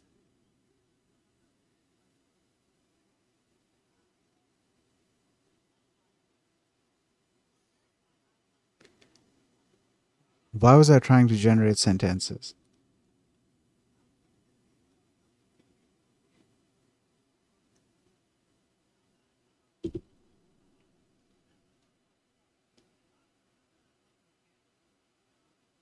Dude, I completely forgot. Why was I trying to generate sentences? So I tried generating it in Indonesian. I don't know if that was Indonesian language or if it substituted it with like if because there might not have been a lorem ipsum implementation for Indonesian, so it kind of defaulted to Latin, and so we got the Latin version. So for example, if I did this, actually, yeah, if I did this, what would it do? Would it use the Latin version? No, it's still English. It's using the locale that's been provided. Okay.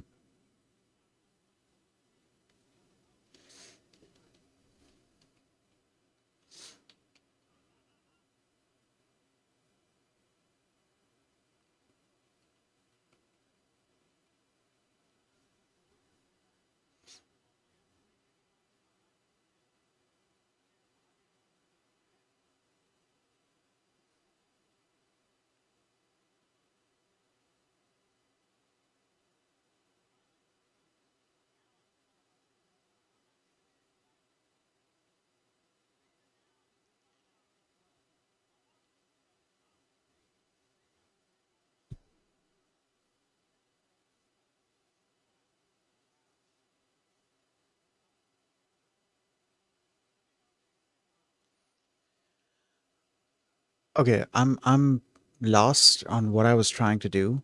So I'm gonna get back to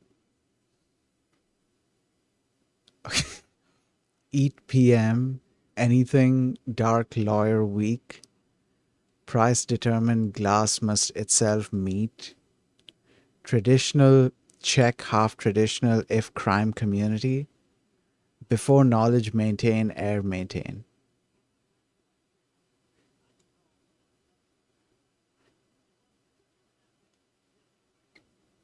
All right. Tie in other learned concepts or tie I think it should be tie other learned concepts into this example. Right. So we can have a custom. Oh, yeah. Wait, we need to get back to what I was doing there. So um, we can have a custom provider, a class-based provider that's going to generate a data set or well, a data frame, a pandas data frame out of random data, right?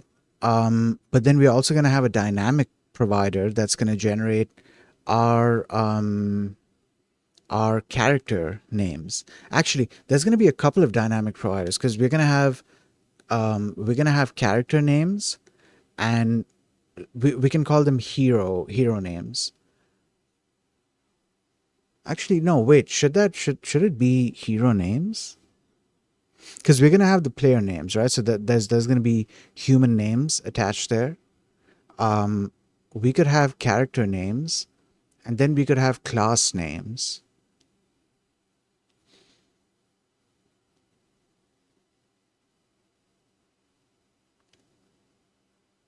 Well, we could have hero names, and then we could have class names. Should the hero names be customized? Because like then I would need to generate like my own separate heroes list. I mean, I've generated the heroes list anyways. So, but okay, the way that I was thinking of this was you could have a hero, and the hero can pick any class. The hero can, what should I call it? Like class, or call it ability?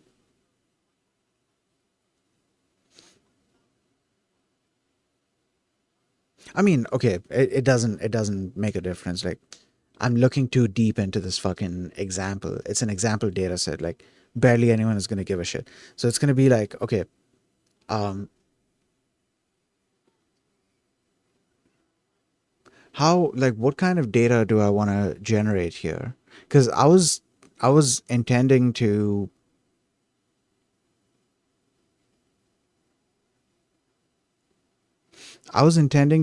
have,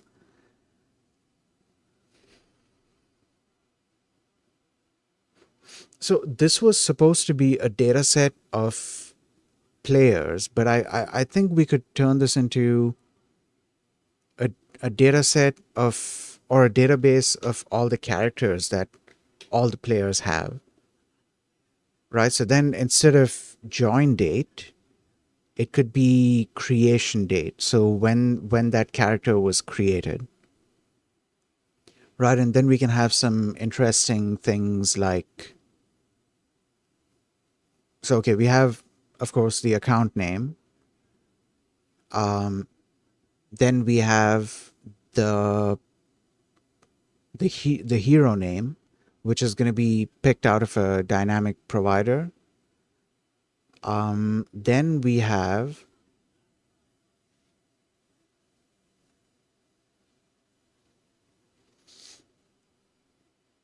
dude, to be honest, like all of that can fit into one provider. All of that can easily fit into one provider. Because like if the class is there, the class can have like local functions as well, right? Or well, no, the class can have, or functions should be able to call other functions in the class. I need to look into if that's possible or not. But yeah, functions, I think they should be able to call other functions in the class. But I guess it would depend on like what order they have been defined in. At the very least, we can be sure that like if we define a nested function, or a local function, that function would definitely be callable, because that's the idea behind a nested function. Um, yeah, I'm gonna have to see, because I was gonna use dynamic provider to generate the player name, or no, the hero name.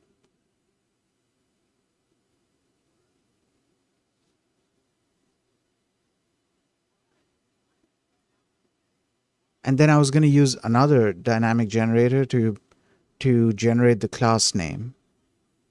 So that would also be like out of a list of, I don't know, 5 classes that the player can choose. And then we can have the level of the character, or the level of the hero. That's it. We should like, that should be enough information. It's just a test data set, right? So that's going to be our information. So I was going to use dynamic providers for the class and the hero name, but I don't think I would be able to tie that into, like, I'm going to have to see how to go about doing that. Because, like, okay, we generate a name, we generate a,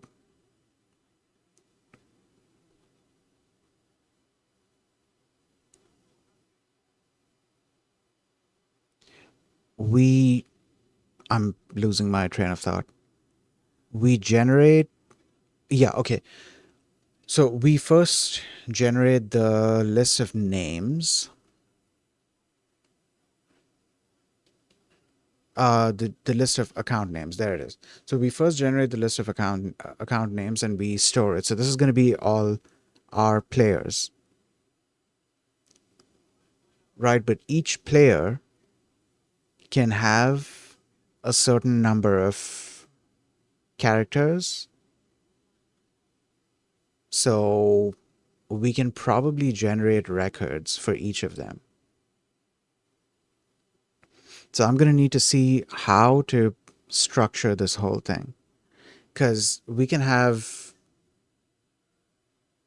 something that returns a series. We can create a provider that returns a series, right? We don't have to create an entire thing that returns a data set. We can create a provider that returns a series, and then we can call that provider multiple times to generate.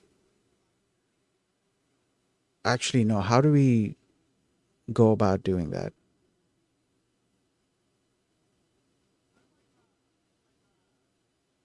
Because, like, if it's a series and then, like, we specify, let's test this out. Because, like, in the series, we are able to, I think I can be, I think, words, holy shit. I think, my God, I just, wow, I'm stuttering bad.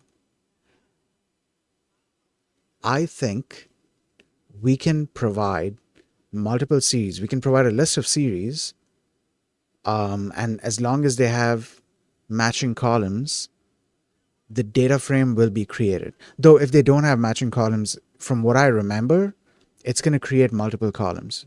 So it's going to include all the columns from all of the series. So you just want to make sure that all of the columns are, proper. Okay, so let's test that out. So import what, pandas as PD. Okay, then we'll do the first series, pandas series.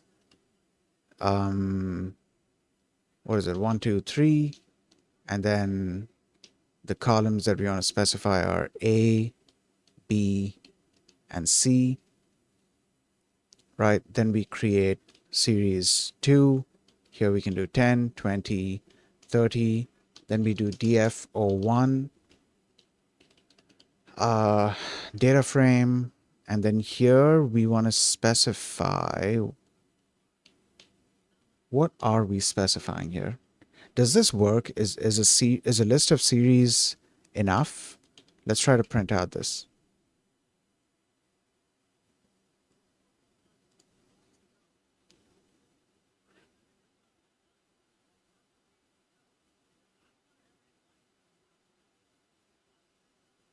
Give it a couple of seconds.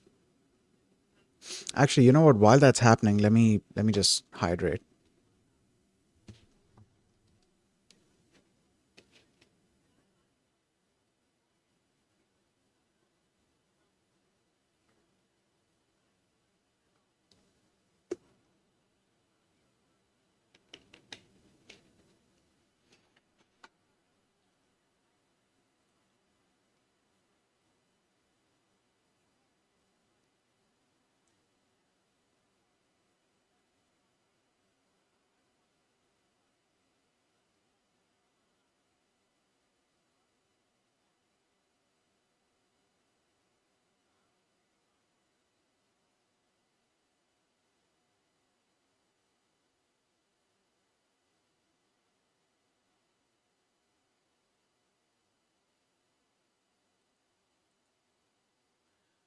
Oh, where was I? Yeah, there it is. Okay, so here's what we can do. Okay, we can create a class-based provider thing, right?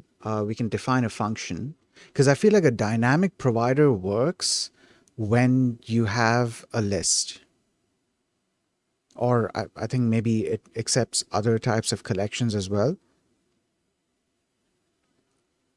But the point is that the data is already generated, right? And then it just picks out of that data. But if you want to do something a little more customized, a little more complex, you probably need that entire class thing because you, with the class, you're going to define a method, right? A method that's going to be associated with that provider. And that method can then return whatever you want it to return. So in this case, I can make it return a series, right? And then we could do something like, actually, yeah, we could do something like this. Like imagine we have the series. Um,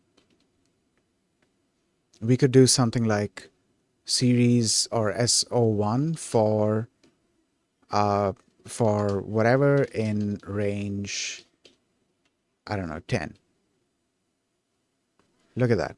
So we can then generate our entire data set this way. I think that's a good example. I think that's a very good example. Yeah, for sure. For sure. So we can then have, okay, so let's do 4, 5, 6. Okay. Um, creation date,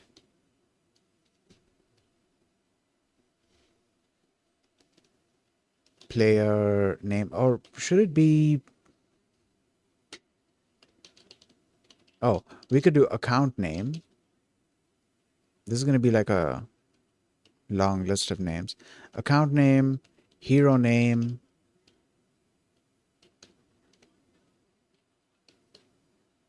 what is it? Class, and then level. That is 5. So let's remove this. Okay, there it is. Right, so this way we can easily generate. So with a custom provider, I'm going to be able to return a series, and then with the dynamic provider,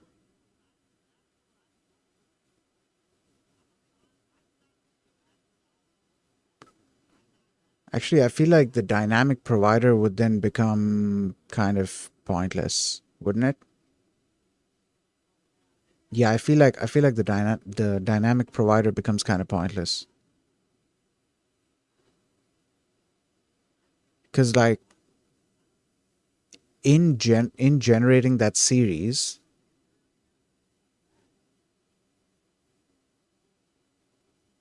we would need to call, or we would need to use the dynamic provider, right? So we can't have the dynamic provider be a separate thing. It has to be a thing from, within this.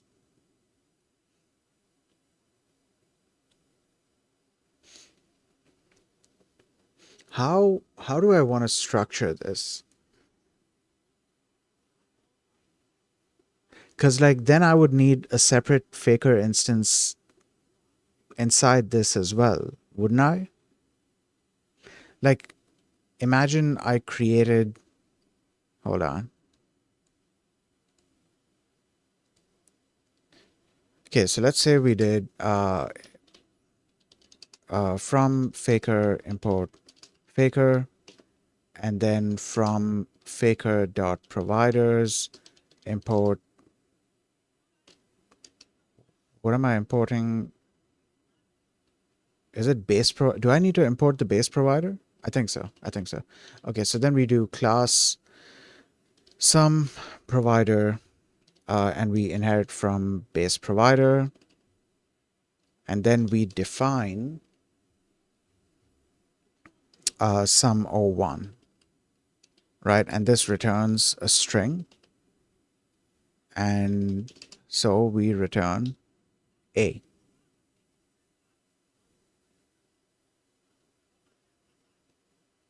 All right. Fake equals faker, fake dot add provider, some provider. So something that I find interesting here is that each time we have to only provide like classes, because like we have other stuff as well, right? Like, okay, from faker dot providers, we can import a list of other things like internet, for example,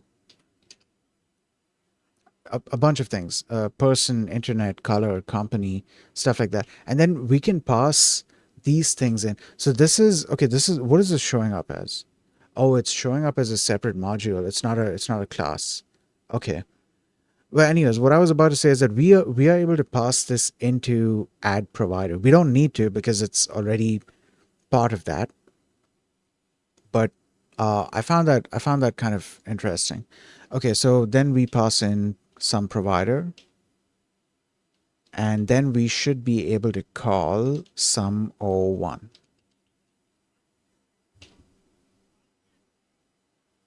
We are not able to call some O1. So let's take a look at what's wrong. It takes 0 positional arguments, but 1 was given. Back up. Hold on. How do you create a custom thing?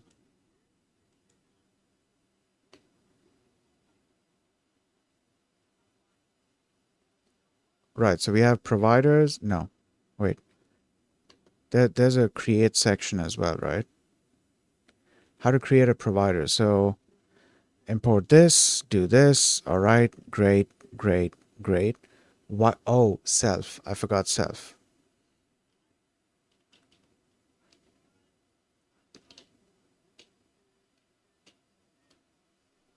All right, there it is.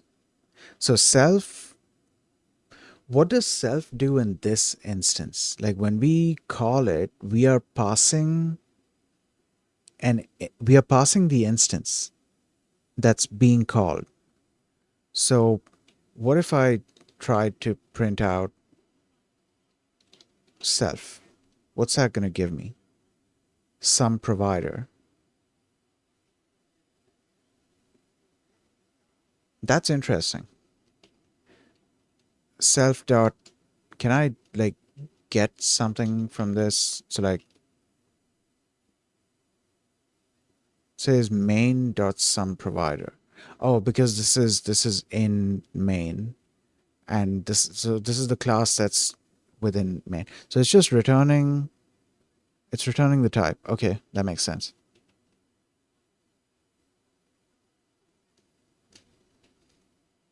What if I do this? That's not gonna work. Okay.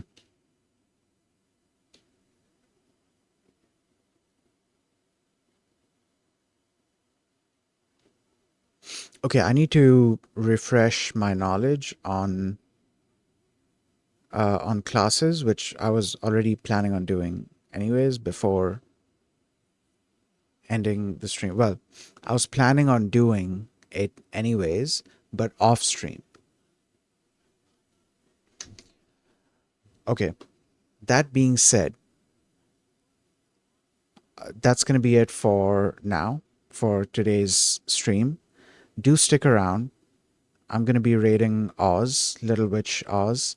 Oz is cool, people. Oz is a friend, and she is currently doing some artwork. She's drawing stuff for her game, I think. Finishing concept and making a chat bot and creating a prop for Vinyan. Oh, well, it's R. It's one of those things, some of those things, something like that. All right, cool, great. So we are gonna go hang out with Oz.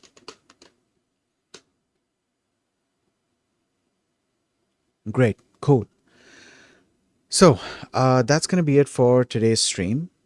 I will try and stream again tomorrow. I do have to record that video, the the tutorial thing. So today I'm going to be spending a whole lot of time doing research on stuff for that. And yeah, because of that, I don't know if I'm going to stream tomorrow. If I'm not doing the recording tomorrow, then yeah, I'm going to try. I'm going to try my best to stream. I do have something else that I need to get done. So I don't even know if I'm going to do the recording or streaming. Either way, I'll see. But yeah, that's going to be it for today's stream. I hope you guys have a nice day, and I will see you all next time. Peace.